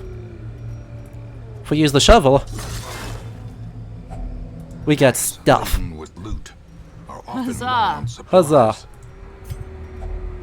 An eerie spiderweb. What's the best choice for that? Let's try. That item had no effect. And it does at least tell you that. When the game first launched, it didn't tell you that. Oh no. So, like you can see, or you probably can't see because of the resolution, but on all of our things, we got a little question mark. So we can use that each time to just it just records. If you try to use an item on a curio, it will record whether or not that had an effect or not, and if it did, what effect that was. Well, that's merciful. As I said, version 1.0 of this game did not do that. Brutal. It was really rough. Oh, cool. So we are fighting rabid dogs, who are also Hey. zombies, because you can see they kind of have their ribs sticking out of them. Ah, of course. They are annoying. I hate them. Because they have a really high dodge. That makes sense. Which means my plagues just... Yeah, cool. Literally everything has missed so far. Oh no. Yeah. Literally everything just missed. Huh. Neat. Yeah, it's a 60% hit chance. So we're rapidly entering the realms of statistically improbable. Wow, that is unfun. Yeah, and pretty much all they do is Rabid Rush, which means that they have a meat ranger of inflicting bleed on people. Right. I know. That's what AoE attacks are for. This is why this team needs a good fireball. I would try to. I tried to do it. Grave Shot Blast. Hit everyone this time, thank God. But yes, fireballs or plague nades or, anything would be helpful. Yep. It Let's... is always really funny to me when a cosmic horror story is like, clearly what they should do is burn the whole place to the ground and then burn the ashes just to be sure. And instead they're like, no, we should stick around and maybe like research what's happening and perhaps send more people in. And it's like, just stop, man. Just- Cut your losses. Yeah. Yeah, Nuke it from orbit, it's the only way to be sure. absolutely. Continually No, he didn't onslaught. die. Destroy. I've got 2 of the dogs down. Oh yeah, I can get rabies off of these guys too. Oh, those are fun. Cause yeah, just in case blight and bleed weren't enough, you can also totally get diseases. And some of them are good, and some of them really suck. Then you need to go get your shots. And Uh-huh. the rabies shots are really unfun. Yeah, it turns out the sanitarium is not Wealth beyond not measure. necessarily the kind of place you want to To the visit brave and the day to day. foolhardy alike. Really? No kidding. Yeah, turns out they maybe aren't the best at any of that stuff. Yeah, well, I assume that the nebulous time frame this game is set in hasn't necessarily gotten the rabies vaccine down to a science. They do actually successfully cure it. It just costs Well, money. that's- Oh, of course. Yeah, they can actually cure any of the diseases, including like, things that should have been incurable, like syphilis. Oh, well then. In radiance, Um, we find victory. But yeah, rabies I think makes you do more damage, but makes you way less likely to hit. That's a charitable interpretation. Diseases just change the numbers. That's all they do. Oh no, the numbers. Everything changes the numbers.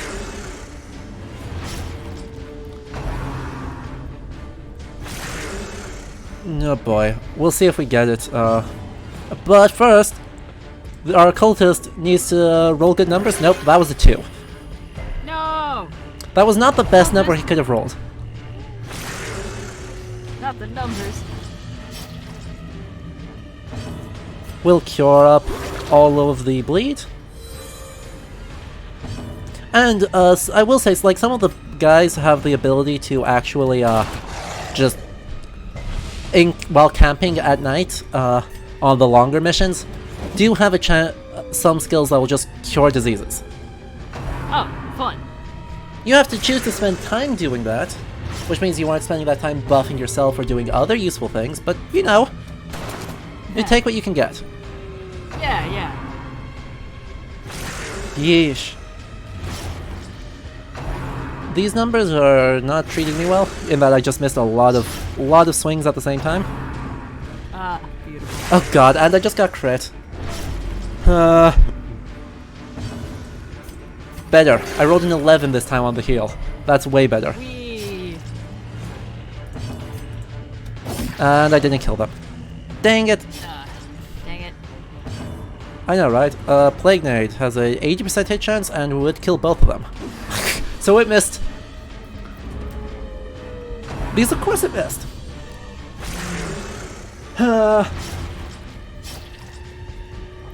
Good game. Yep.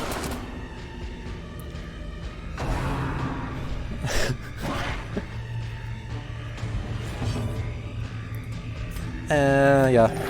Just kind of more of the same dealy of trying to not die to these dogs. Oh, I got rabies. Ta-da! No! Rabies, minus 10 accuracy plus 15% damage. For some characters, it's actually, like, I think it's worth to just leave it on them. Ugh. Which is This not... is rapid onset rabies, by the way. I think normally it takes weeks. Yes. Give them no quarter. Are we Well- like sure this is rabies and not like some kind of zombie plague? That would make more sense. The game And says would make it's sense- rabies. Yeah, but if you can cure it through the healing power of good vibes, I think maybe it's not rabies. Good vibes and lots of needles. Oh, well, there it is.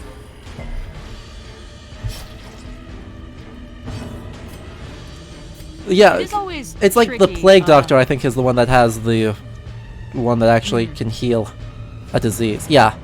Self-only, remove disease, and plus 20% disease resist. So, Oh. weird alchemical shenanigans give him the ability to cure diseases on himself. Confidence surges But no one as the else. enemy crumbles. Of course. It is always interesting to see games try and wrangle a horror setting with, Back you know, to the mechanics of the game. Yeah. I think this game, by and large, does it successfully, except that there's just so much number crunching. Yeah, it's got that sort of. This is just a me thing. I always have problems with like turn-based strategy games because it's like, I don't know. I have to really suspend my disbelief. You know, it's like, oh, it's nice of these rabid dogs to wait patiently for you to sort out your marching order, send out your dude with the knife to instead of your dude with the bigger knife, and then it's like, all right, now, good one. Now it's my turn. It's just kind of like, okay, all right, whatever, man. I mean, True. yeah, Get- it's just like, I know there's a degree of stylization. It's just when it's supposed to be like an immersive, creepy horror setting, when I have to suspend my disbelief just for the game mechanics, I'm like, oh, okay. Maybe, not Nature herself, ideal. a victim to the spreading corruption. Oh yeah, we're just gonna casually not mention any of the mushrooms here and hope that, you know, we don't run into the mushroom people, right through this door. Goody. Huh. We ran into the mushroom people right through this door. Hooray. Yay. Seriously, Plague Doctor, my guy. You've got like an 80% hit chance. You could hit literally any of your things. No. That's another thing. I think this game pulls it off because, like, you're trying to take the things down before they can do too much damage to you, because damage really lasts. But there's a lot of games where it's like, if you mess up, your progress just halts until you succeed. Yeah. And that's not fun, you know? It like this is the thing that happens in like tabletop games too, where there's like advice given to GMs where it's like, try and make it so that no matter what happens, it advances things, you know? So it's not like, okay, keep rolling until you successfully pick the lock. It's like, okay, well, maybe you open the lock but you break it, so now they'll know you're here, or your lockpick snaps and alerts a guard or something like that. Like, if it's just keep going until you roll the right number, then it's like, ugh, then I'm just waiting. Yeah. Waiting is never fun. Yeah, and this game definitely gets away with that because, you know, rolling the number wrong on its invisible sheet ends up hurting you big time. But you also have the ability that we've not really looked at. You can retreat from anything at any time. Oh. Yeah. You guys will take stress from it. And it's definitely not an ideal situation. But you can definitely just leave if you think this is too much. You can just not be there anymore. Makes sense. Come on, kill. 3 HP left. Boo. Luckily, these guys don't have the far creepier mushroom people. I'm hoping we don't run into them, because they suck. Ooh. How creepy are we talking? Bent over backwards with their joints all out of whack with mushrooms growing out of their center. Oh, lovely! Yeah, I'm sorry. Well, who could resist such compelling character design? Come on, that should be enough. He resisted. Okay, it's dead next round though, so it doesn't matter. And look at that, Eldritch Pull. Yanks my guy way up front, so he can't do any of his stuff again.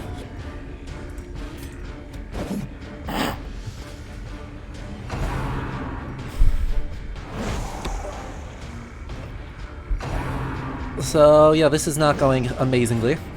But when do any of my stuff go amazingly? Oh, actually, can still do the important thing of Noxious Blast. More Blight. Yay! More Blight. We can open Vein on you. That should... Okay, he's now bleeding and blighted, so he takes just 7 damage. A weapon that cuts on its own. All the time.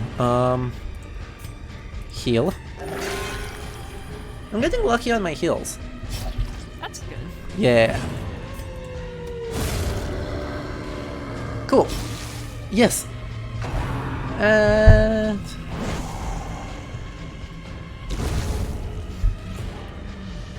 yeah.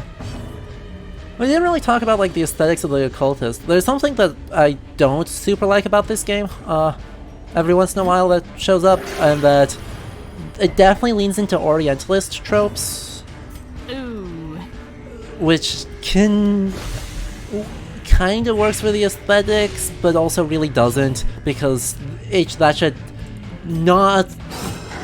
just because it's Lovecraftian horror doesn't mean you get to accept Lovecraft's horribleness. Yeah. Yeah, that's a specific, like, flavor of racism that's oddly persistent in a lot of kind of turn-of-the-century set fiction, if that makes sense. But, like, if you look at the Occultist, I mean, he's wearing a turban and a kaftan and with a curved dagger. Oh, goody. Sorry, I'm just trying to get a good look at... Oh, yeah, there he is. Wow. Yep. Yup. He is a Orientalist trope. He's not the only one in this game. Yeah. You know, I think we're just gonna leave, because apparently there were only 3 room battles, so rather than explore the other half of this dungeon, we can just leave. Woo! Driving out corruption is an endless Yeah, battle. I actually want to jump into the Butcher Circus to show you all the classes, because you do get to see all of them there. Oh, hell yeah. So, I'll jump into that briefly to kind of just show them all, so we can actually look at those aesthetics and how sometimes weird they are. Sweet. Because the other one is actually called Shieldbreaker. Who's a DLC class. It costs like $3 to purchase them. But we'll look at the quote unquote Turkish raider that it is. I'm excited. In a moment. Curiosity, interest, Wee. obsession. Hello? Mile markers Neat. on my road to damnation. Another fun thing. Tavern. Yeah. My Antiquarian, Bernier, went on a drunken bender and hasn't been seen since the previous evening. Oh, good. So is just gone for the week. Might be gone for another week. We'll see. Amazing. The campaign And here we are in the circus. for now. We can fight each friends, or we can do all sorts of stuff. but we can just go in here, find a match, because before we search, we get to actually look at them all. Cool. So we have... I'm still way behind. I'm on the victory screen right now. Yep. So it's like probably 30 seconds or so. Cool beans. Well, we have our highwayman, who is, yeah. Actually, I'll just wait for it to join out, and we can enjoy this amazing art of the entire crew. Oh boy. And just how crazy the music is. Because it's festal, it's a circus, so leans very macabre. Well, of course. Which actually is something that, I guess is pretty surprisingly common in, like, recent horror games of, like, a circus DLC. Like, Hollow Knight is not really horror, but it is definitely this kind of same way of very gothic. And Grimm's Nightmare is, the circus. The Grimm Trope. Yeah. I think everyone has just, accepted that, oh, I see the whole cast now. We're caught up. We're caught up. Okay, alright, let's see. So, we've got, the Vestal on the far side, Okay. who is just very much battle cleric, whatever, fantasy trope, fine. Right. The Shieldbreaker, who is a DLC class that I have not purchased, but, we can still look at them. Is that the person with the spear? With the spear, and mask? yep. I see. Well, that's a look. It super is a Okay. look. And yeah, has a spear, and also has a snake. Oh, of course. Yeah. Oh, yeah, there's the snake. Yeah, you can. I've pulled up the thing for the actual class, for all her abilities. Well, I'll see it in 30 seconds or so. Yep. But yeah, is a snake charmer and spear wielder that, through trickery and dishonest means, is able to sneak past enemy shields and break their make sure that they can't be guarded and they lose any like armor resistance they have. Well, naturally. Yeah, it's a time. Well, one neat thing I will say to kind of counteract the yikes is that gender equality in this game is actually really, like, they don't make a big deal about it, but it is actually a big deal. Yeah, no, I'm seeing just on the group screen. Yeah. Pretty even balance. I think also I've seen a few people saying that the Plague Doctor is actually a woman. The Plague Doctor might actually be a woman. It's not. It's left ambiguous. Oh, interesting. Yeah, like, I mean, from their design, you don't see anything that would indicate particularly that would suggest a gender. Like, definitely possible. There's maybe a hint. But yeah. Yeah. It's left ambiguous, and that's a good thing. Yeah. Yeah, no, it's interesting. I also like that Viking lady in the middle. The Hellion? The Hellion is wild. Yeah, no surprise there. Yeah, she is very much your D&D barbarian. She rages. Well, of course. Naturally. Having raged, rages. Continues to rage, and it takes her giant ass halberd and just screws people up with it. I mean, not to stereotype, but she's a beefy redheaded lady with face paint. I kind of assumed she raged. Yeah, fair. Yeah. But yeah, for the most part, I think it is pretty much just like the Shieldbreaker and the Occultist are the problematic ones.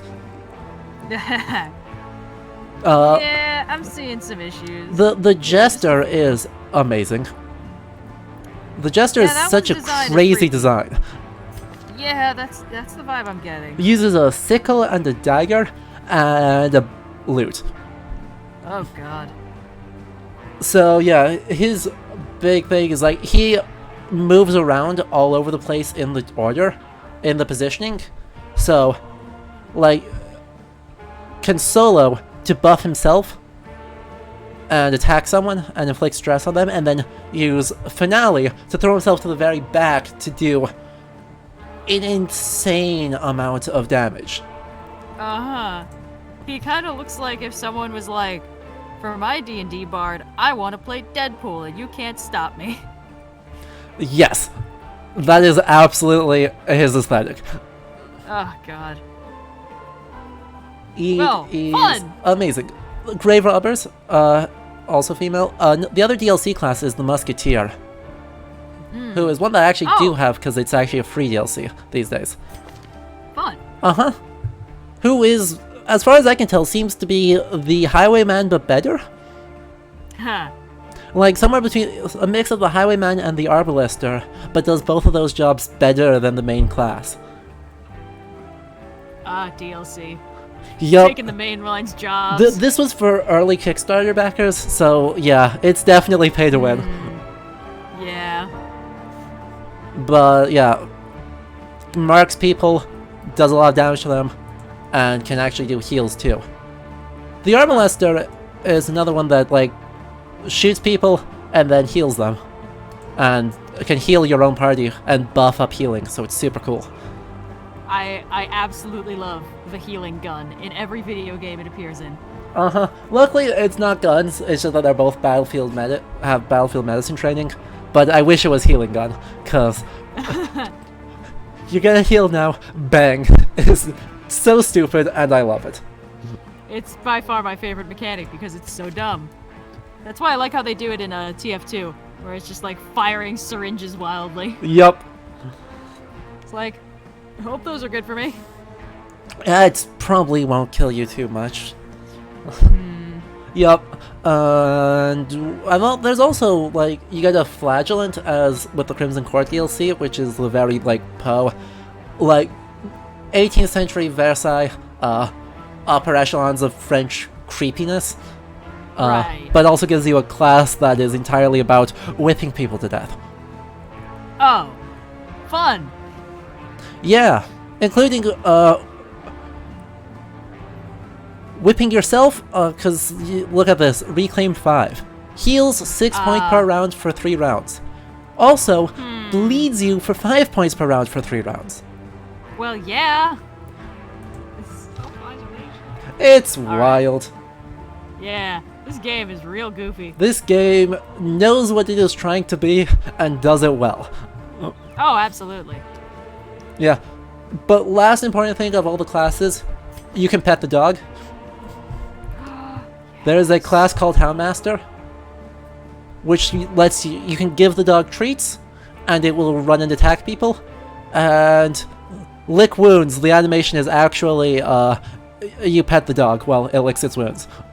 Ah. Unbelievably adorable. wholesome. Hopefully we get one of those. Someone in the director crew was like, okay, yeah, all this horror stuff, that's pretty good, but how about puppies? Puppies. Well, we did not have any great luck there, but you know, we did get our backline. We did get a backline Crusader, Nice. which is fun because there's actually a really memey build of a party. Oh. In that, the Crusader has a skill called Holy Lance, which can only be used if they're in the back 2 rows. It moves them Right. forward 1 space, and it does just a lot of damage. Okay. But if you put a Crusader in spot 2 and spot 3, they'll replace each other in the second spot, and it's called, I think the name I've heard called for it is the Gatling Gun, Oh, where no. they just Holy Lance constantly, and it just ruins Wow. everyone.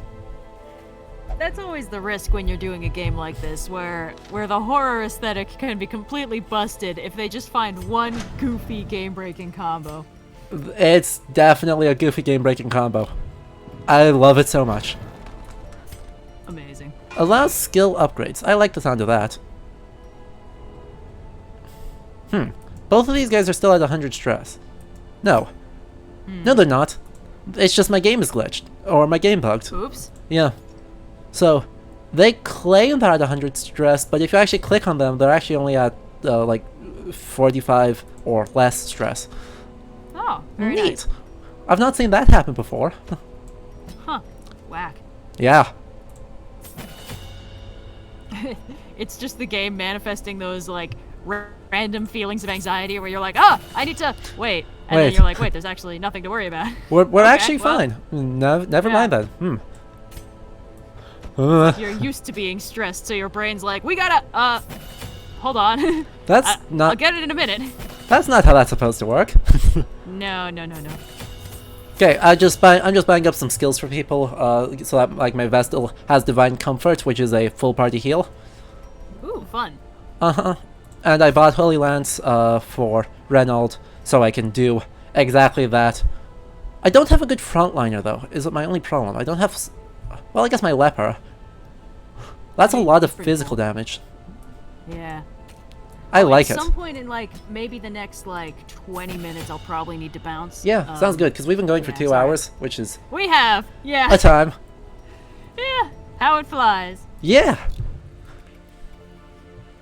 There's a corgi mod for the Houndmaster in the What? Steam Workshop. Oh my god. I swear, the Steam Workshop is the most like broken thing I've ever seen. Oh, I've right. seen people be like, hey, do you want to play Warhammer 40k but you don't want to buy $3,000 worth of miniatures? Fear not! And it's just like, there's nothing illegal about modeling models for the Steam Workshop and then putting them on Tabletop Simulator, and it's like, oh god, there isn't, but it feels like there is? Yup. Yeah. Yeah, so I just put someone in the treatment ward, which puts, when they're in there, they're blocked in by a rusted iron door. Fun. Experimental techniques and tonics can overcome things Uh-huh. a sharpened sword cannot. And, I mean, if you just, when it catches up, you'll see the nurse warden is wearing this very, like, like, stereotypical nun hat thing, because the Middle Ages had silly headwear. And also is holding a syringe like like she was about to Oh stab my somebody. god, there she is. Yikes. Woo! I love the little decorative skull she's hanging out. I know, right? Yeah. Yeah. Now that's what I call bedside manner. Eh. It's It's all terrifying. This whole place is actually awful. Turns out, anyone who wanted to be here should probably not be here. Yeah. Yeah. Let's buy some, see if we have, okay. Blight Charm and a double-edged pendant. Yeah, we can grab the Blight Charm. Less likely to get sick. Cool, and we unlocked the other places. So I figure, like, I'm going to do, like, Woohoo! probably 2 more runs here. One of Warren's and one of the Cove. Sounds good. Yeah. And we're just gonna let our our Holy Lance Gatling gun go to town on them. Cause I can use the yeah. I can use the leper in the front spot, and then I can put my Vestal in the back slot, and should turn out okay. Actually, maybe I'll do the Occultist in the back slot instead. So we have the Warrens, which is a realm of tunnels, or we have the Cove, which is a bunch of fish on 2 legs. Oh, good. Well, Happy fun times. I mean- We're gonna do the Cove. good, yeah. Innsmouth is always fun. Yeah.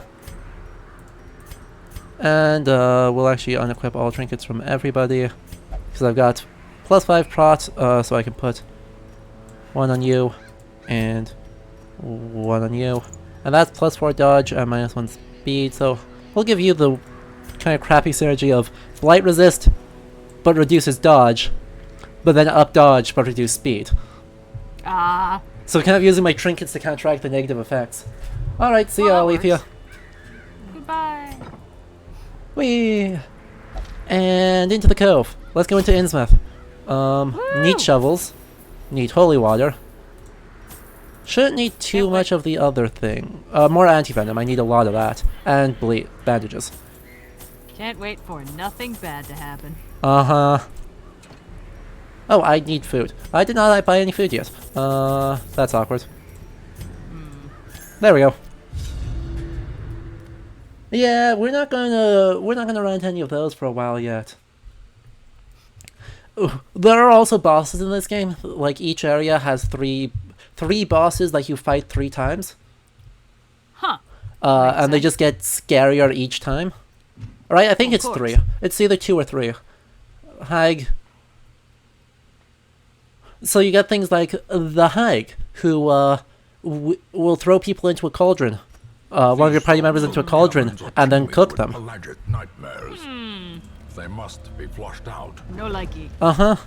Or the Prophet, who carries his eyes in his hand, and will just drop rocks from the church ceiling on you. Okay, so straight up, Pale Man from Pan's Labyrinth. Yeah. Real Yeah, not his eyes aren't in his hands, they're ripped out of his face and he's holding on to them. Oh, okay. Yeah. Wholesome. Yeah. Also, we're fighting a couple of jellyfish and a fish person shaman. Lovely. Yeah. Scenic Innsmouth. Oh crap, I screwed up, in that I forgot to actually equip the thing on them that I forgot to equip the skill that I needed to equip to do the thing, the Gatling gun, on one of my people. Oh no. So that No! went badly. Maintain. It's not actually a big deal, because this was not a hard fight. Though he did stun my occultist. No, he resisted the stun. The jellyfish can electrify people. Just because. Don't worry about it. Cool. That's science, baby. Yep. But everyone resisted, so he's just gonna walk forward so that I can set up the Gatling gun again. And then don't actually care about it because my Cleansed from our land. guy hit for all the damage. Meanwhile, let's fix that. Don't need don't need Zealous Accusation. Holy Lance instead. Okay, now we've got the Gatling gun set up. Woohoo! Woohoo! We'll see if we run into any... I'm sad we won't get to run into the torch altar, because there is... The altar I mentioned, you need to sacrifice a torch to it in order to activate it. But once it does, things sure happen. We've definitely got a chance of running into it. Oh, cool. Instead of the kleptomaniac, the guy obsessed with money did things. Oh goody. Yeah. Ancient traps And- lie in wait. Unsprung and Another thirsting fun for thing, blood. the traps in each place are different based on the aesthetics. So in the ruins, there was those spike floors. Here, it's fish tentacles. Ha! Fish tentacles. That's a new one. Uh-huh. And they do different things, so instead of just being damage, this one does a bit of damage and a lot of stress. Because, turns out, random, like, squid arms coming up and nabbing you from freaking nowhere is traumatizing.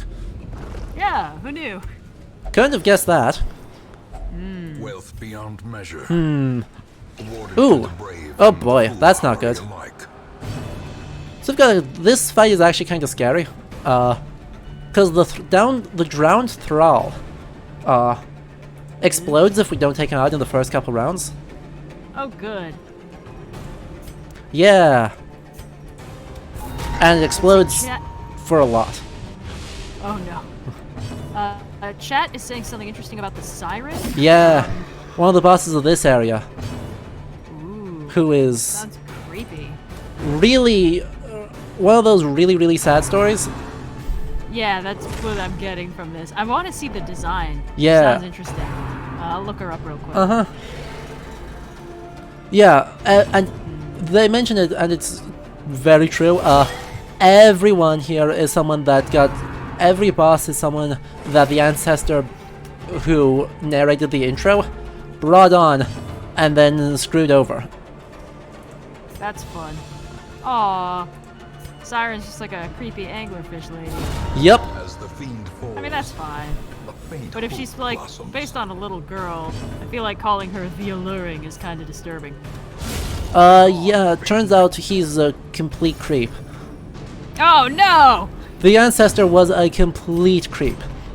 No! Yeah. Yeah. He's a Absolutely garbage human being. yeah. Which, Oh, that's lovely. yeah, feels very bad. Oh yeah. that we are working to reclaim the household of that guy. Executed with impunity. It also looks like her design changes depending on what move she uses. Like when she does Song of Desire, she looks like a mermaid. Yep. And then when she uses everything else, she looks like kind of a puffer anglerfish thingy, Yep. which is neat. I kind of like that. It's super cool. She, of course, being a siren doing siren things turns one of your party against you. Well, naturally. Uh-huh. Couldn't have predicted that, I know. Yeah, And look at what more. are the odds? We get a lot more pelagic nightmares. The pelagic guardian, 2 pelagic groupers who are harpoonists in the backline and swordsmen in the front line, and then another shaman. Woo! The shaman is the worst, so we'll pull him out of order, and then should be able to absolutely mark him because we surprised everyone, which means Continue the onslaught. we're able to do a lot of good things. We can Delightful. stun this guy, hopefully. Yeah, nailed it. That was a really good first round. Yay! Yay! Sorry, I'm just reading the chat's description of what he did with the siren. And it's just like, It's rough. It's bad. Oofed. And the occultist now needs to heal himself because he got stabbed a lot. Oh, nice. And he bled himself instead of. Oh crap! He's gonna hit death's door on this fight. oh no. Because unfortunately not these the guys creepy actually. guy. Oh, cool. Ears. Attack someone else instead. Vision. The end. So he might actually be okay. Yep. Meanwhile, the Gatling gun is ready to start its roll. Aw, yeah. Cool. Octus assist. And it missed. Yeah. So, hopefully the occultist goes first? Yeah, he does. Phew. Big roll. Yeah! RNG, Yay! RNG blesses me this day. Woohoo! Oh, cool. Guarded, and he increased his own prot.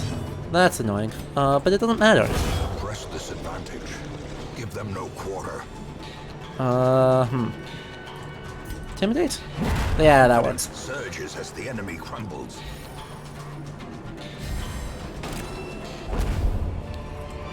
Luckily, nothing. Oh, Trifling victory. that was it.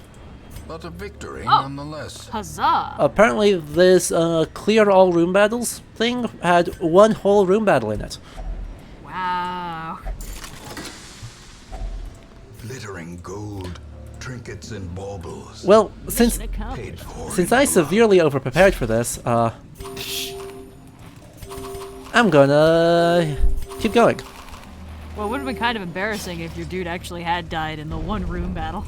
Yeah, it would have been. Like, no, not my occultist, and there's so much more left to. Just kidding. Oh, well, I guess.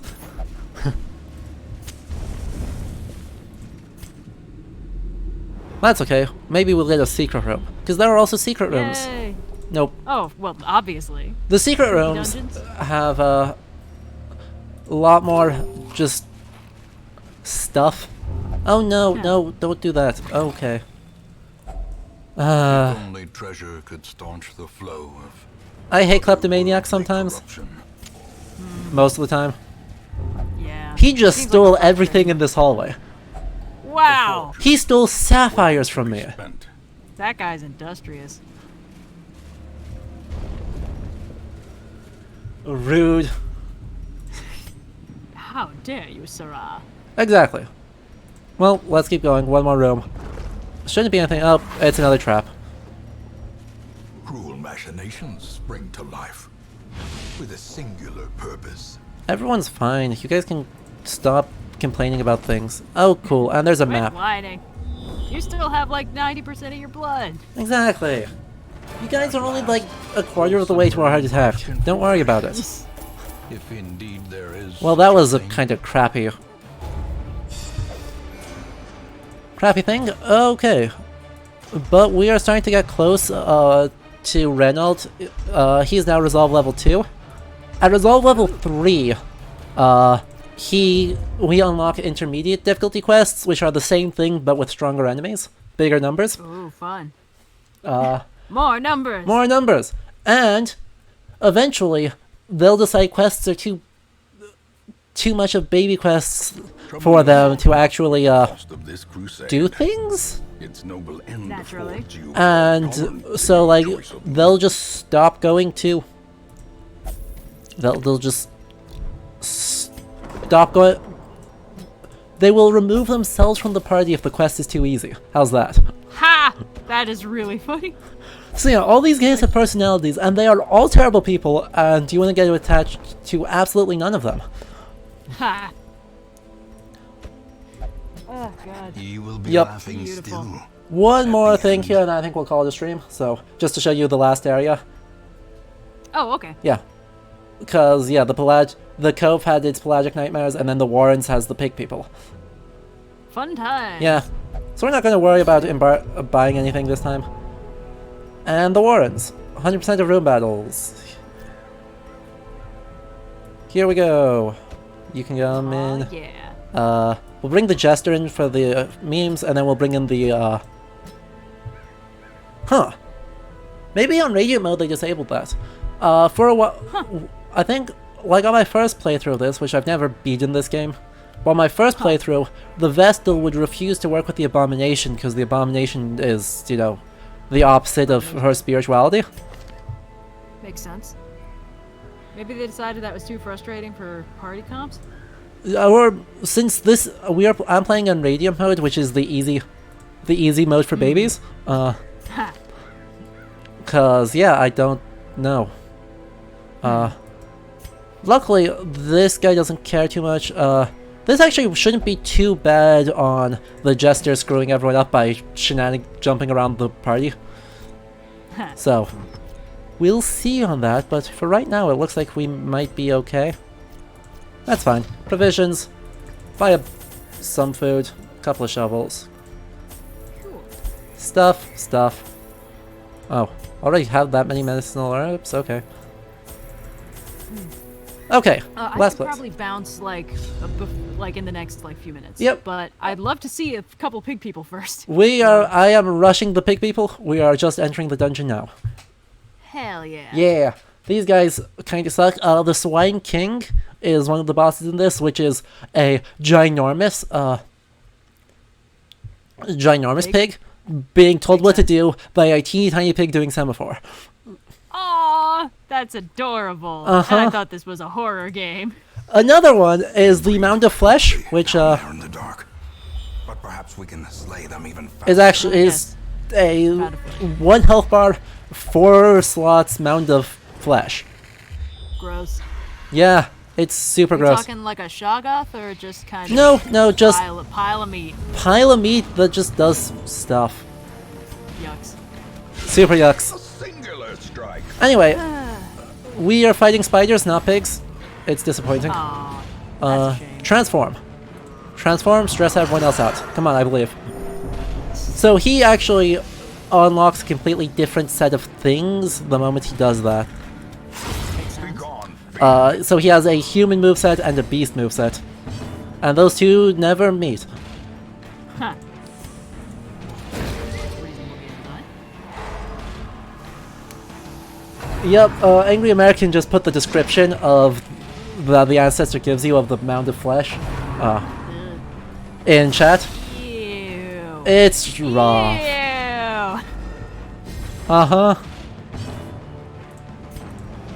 Until I was rid of them, when I dumped them in the basement to become somebody else's problem. Yup. Ugh, this ancestor. Press this advantage. Give them no quarter. Absolutely is somebody else's problem. Yep. And bit, and he resisted the blight, so that's good. This guy, let's do, well. Oh yeah, I forgot. Everything he does buffs up the amount of damage Finale does, which he doesn't actually have Finale in his list, which is awkward. But like the Jester will buff the party, which buffs his Finale damage, jumps up into the front row, then uses Finale to completely annihilate one guy, and then The light gains purchase. repeats. Spirits are lifted. Amazing. It's incredibly satisfying if you are good at it. I'm not good at it. So I tend to use him just to, Watch your step. cool. You're bleeding. I guess I don't care.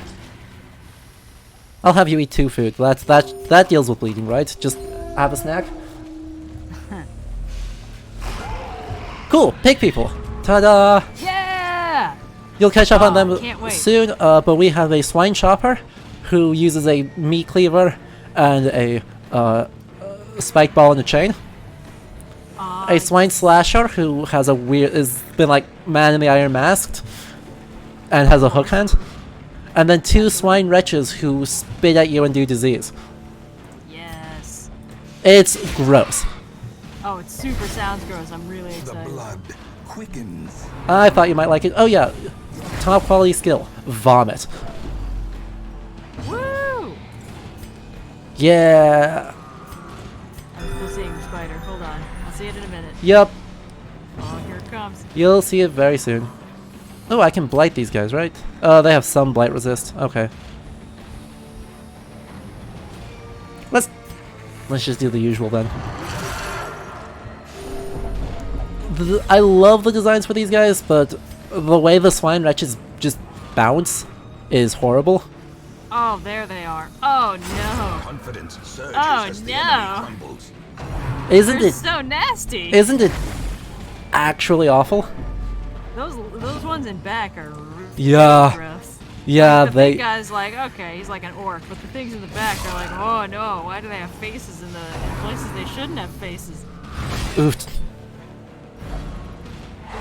Well, my jester just got stunned. Cool. Oh. Well, this is horrifying. Yeah, it is.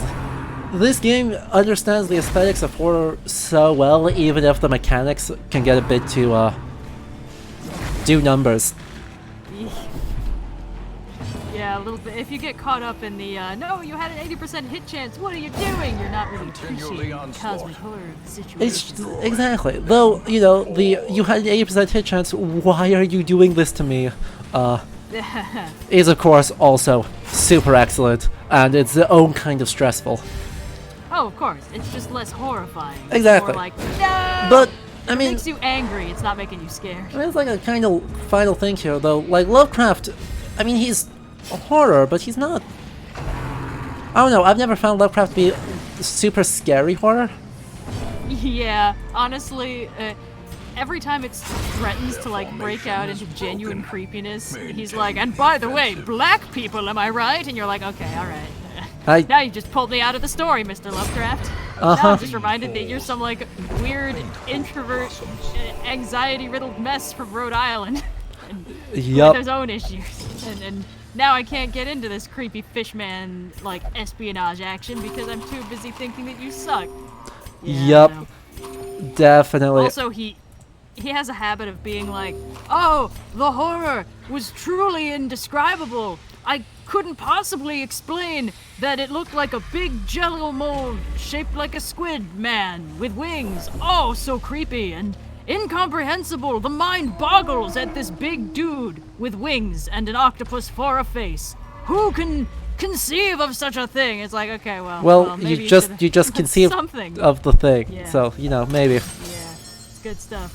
Yup. It's like there's some really creepy cosmic horror out there, but like honestly, only the color out of space really got me. And even then, at the end, when the farmer's like disintegrating, he's like, "Don't worry, I'll explain the entire plot while I'm falling apart." And it's like, okay, you don't need to. I mean, I got most of it. We actually understood.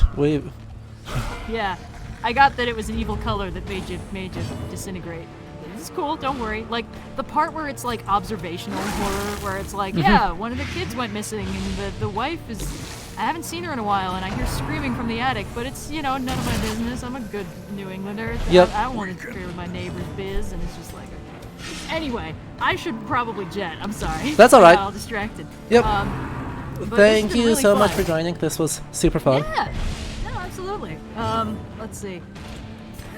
If I have any closing thoughts, I do really, really like the aesthetic of this game. I think, Yeah, this game understands art. aesthetic so well, but I guess kind of to my last comment on the Lovecraft relationship is that I will say Lovecraft is usually not horrific, but he does have moments of being really good at stressing you out. Yes. when he's not They're so being anxiety-inducing. when he's not being horrible, but in the middle of the action where when he finally stops telling you all the backstory and actually gets to doing a thing, it's really stressful. The pacing is very good. It's just creeping dread. The color out of space is good almost all the way through. Shadow over Innsmouth, basically until the swerve ending, which is, you know, fun in its own way. It's just really solid, like, methodical, slow. You're just, like, creeped out. You just want him to get out of there, but he won't because there's fishmen. It's good. It's good. It's when super he gets good. actually slow. But the thing is, the stuff that scared Lovecraft is not the stuff that was actually scary about his work. Yeah. But that's why it doesn't quite match up as well as like his followers who wrote actually good horror based on the premises that he accidentally put forward. Yeah. Anyway. But yeah, like, this game, I guess, communicates that part of Lovecraft really, really well. Yeah. Of just the stress of it without necessarily being scary. Yep. Yep. Okay. Okay. Well, yeah, thanks so much for having me. Uh-huh. I'm gonna hang up the call in a minute. I assume that won't mess up over Nope, it should be okay. Sweet. All right. Good luck Yep. with the dungeon. And I will again. see you. I will see you with stuff around. And I hope that we can do this Around. again eventually. Heck yeah. Heck yeah. Bye. Bye.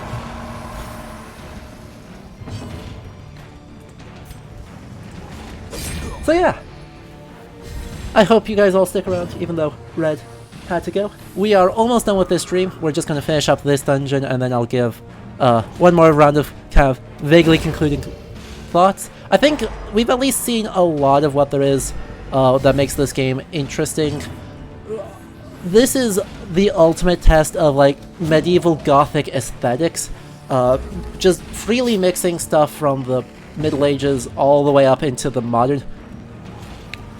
All the way up to, like, 19th century or early 20th century gothic horror. And it's super good.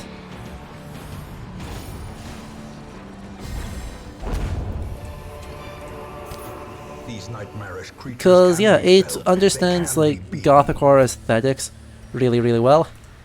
And it just rolls with them, which is something I greatly appreciate. And part of the way it does that is it freely blends historical time periods. Because, yeah, like, the Abomination is clearly not anything, but with the chains is reminiscent of, like, early 19th century asylum things. The Vestal, again, is fancy, but with design with this particular, like, blackjack type mace. And then the breastplate is medieval. The clowns are clowns, but Jester is a very stereotypically medieval concept. And then the leper being drawing on the High Middle Ages really extensively. Though the raw aesthetics with the breastplates and so on are in no way, shape, or form actually medieval. They are really, really medieval-ist, or so deal with ideas of what the public ideas of what the Middle Ages are, and it works so well for this game. Works so well. Gothic horror is best horror.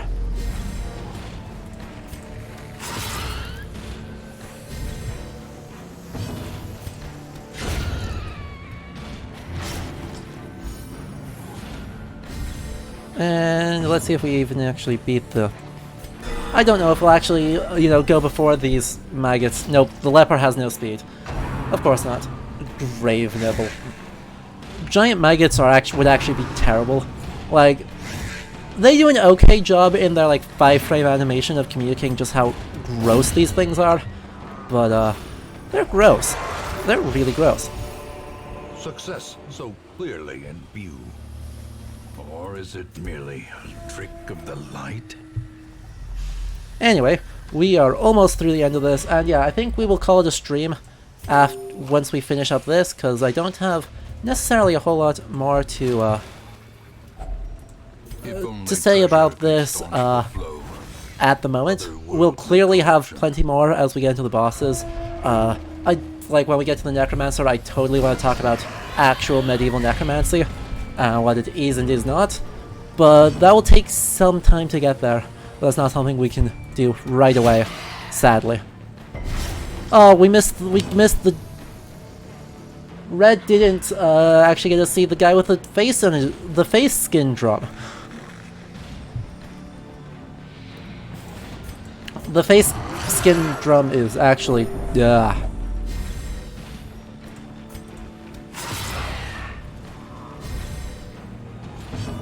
And we'll just, like, murder the shit out of these guys, because that should be pretty good. Yeah! Progress. Stun. Kill. Slowly, gently. He's kill. This is how a life is taken. And as you see, people are starting to drift away. Thank you guys for tuning in to deal with this. And if you like this, do consider supporting the channel. If we get one more subscriber, we unlock a new emote. So instead of those of you who are subscribers, or who have it already, you can spam the our current emote of what the hell? Hey! And we gotta show a In the eye of the storm. I gotta show off a virtue before the end of the stream.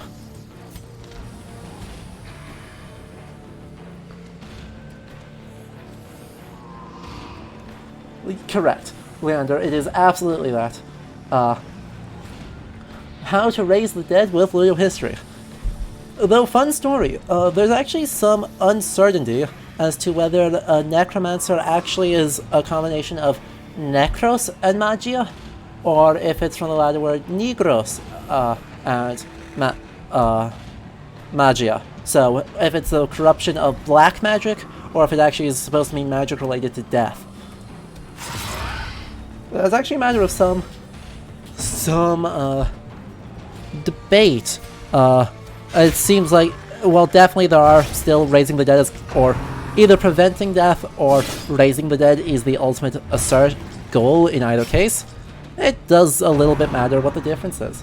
But yes, that's our current amount. If we get one more subscriber, which if you have Twitch Prime, you can subscribe for free to you.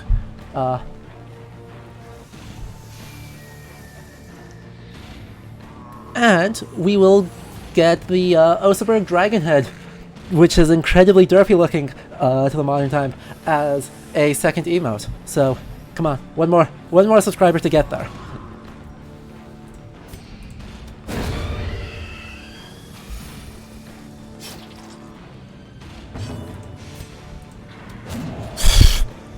As we keep missing everything.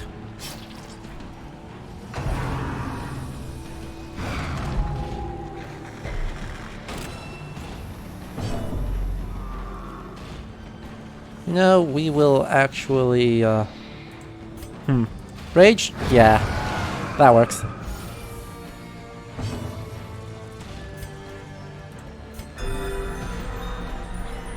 That's one of the goals, Scum of Dunwall. Very much is one of actually the main, deeply important, goals of, black magic, was telling the future. Via astrology, via consulting with demons, or whatever else you want to go for. A lot of ways you could try and tell the future. Amazingly, even popes were not free from the accusations of witchcraft. Pope Sylvester II, I believe, was actually accused of being a let's see, I think he was the one who built a what was it? He built a giant head that he consulted with for all sorts of stuff. And that was said that was the way he would tell the future. Which is pretty neat, but also pretty, yeah.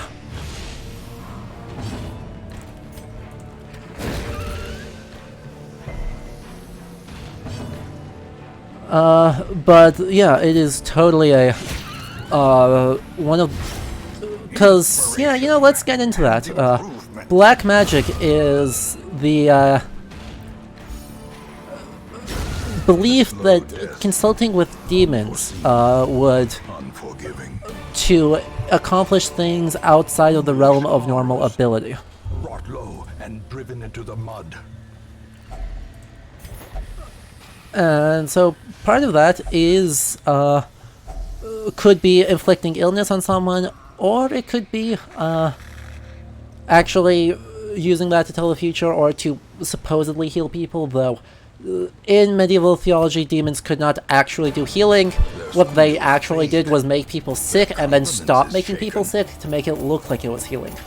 Or, you know, accusations of using it to, you know, curse your neighbors, poison, deal with livestock, pretty much anything you need to scapegoat them for. That being said, widespread belief in witches, despite being documented through the entire Middle Ages, doesn't really pick up until the 15th century. So right on the border between the Middle Ages and the early modern period is when you really see a lot more force being put into arguments that there are definitely witches. Thomas Aquinas acknowledges them, but doesn't really advocate doing anything. But the Malleus Maleficarum from 1480 is the one that really starts kicking off the witch hunt craze, which is, you know, despite being a medieval idea, is very much an early modern thing. Cool. Sunlight, a beacon of So, golden hope. we have a little bit of a pleasant weather, so anyone who's we should throw everyone we can into stress relief. Just so I don't forget to do that, I'll deal with it right now. You will meditate, and you will pray. Nope, that's just more people. Ooh, dog. A dog and a hellion. We don't need another bounty hunter right now. By battle and bloodshed. What I should do is look at upgrading one of these places. Maybe the blacksmith. Yeah, more weapons. In the end, every plan Okay. relies upon a strong arm and So- severed steel. Oh yeah, one more of the weird thing. Nomad Wagon, this is clearly a reference to the Roma people, who, you know, it's absolutely... It's actually cool that it's including them, because they usually get... and including them in a helpful way. That they are accumulating things that otherwise we also accumulate, and so showing them as trading without leaning too hard into... Sorry, I got a thing stuck in my throat. But yeah,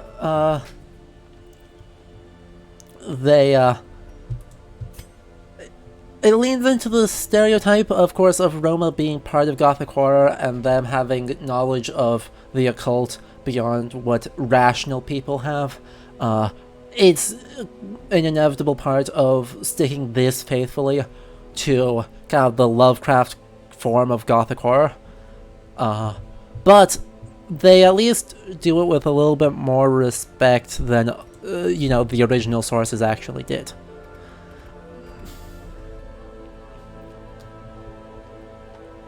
But yeah, so this is where we will leave off the stream. I'll spend some time here reading off names, because there are a whole lot of them from the last couple of days.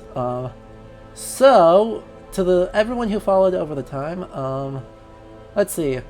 Jintamafan03, Elk River Dog, Squid Chair, The Grain Man, Sleepless Snorlax, Ziggy Soul, Izaki Boy, Jevradihawk, Eschaton, BG7, Arvorinho, Wasp 8800, Steal Your Mind, Black Val 2000, Lag Goat, Aaron Featherus, Dusty Scabbard, Silhouette of a Dawn, Dan the Hippie, Necroclips, Mad Plague Doctor, X Silver Fables, Kilpivine, Sweet Cocoa Panda, Doc Holiday Brown, JKF237, Kaiju Cons, Tota, Petra Yi, Thribby Ribby, Mikkel, not Michael, Hubfluxer, Library Knight, Playmaker 7778, Mura, thank you for the cheer, Alec the Dreamer,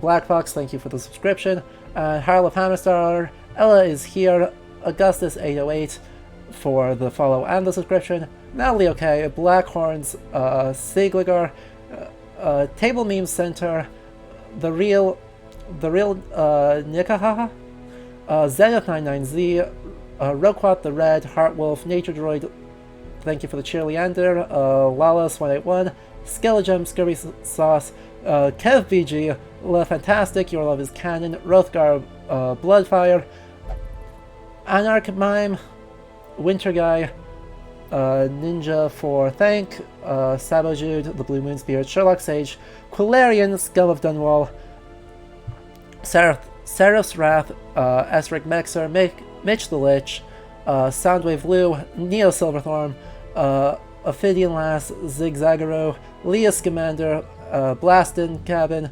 Azure Okami, Wind King, Owl 101, Phoenixian, Like a Lightning, Shadowborn, The Creativity Factory, Yuri the Cosmonaut, Hamlet 11, the 23rd Colossus, LV413, and Dokrian. Thank you all for the follows. That was a lot of them. Oh.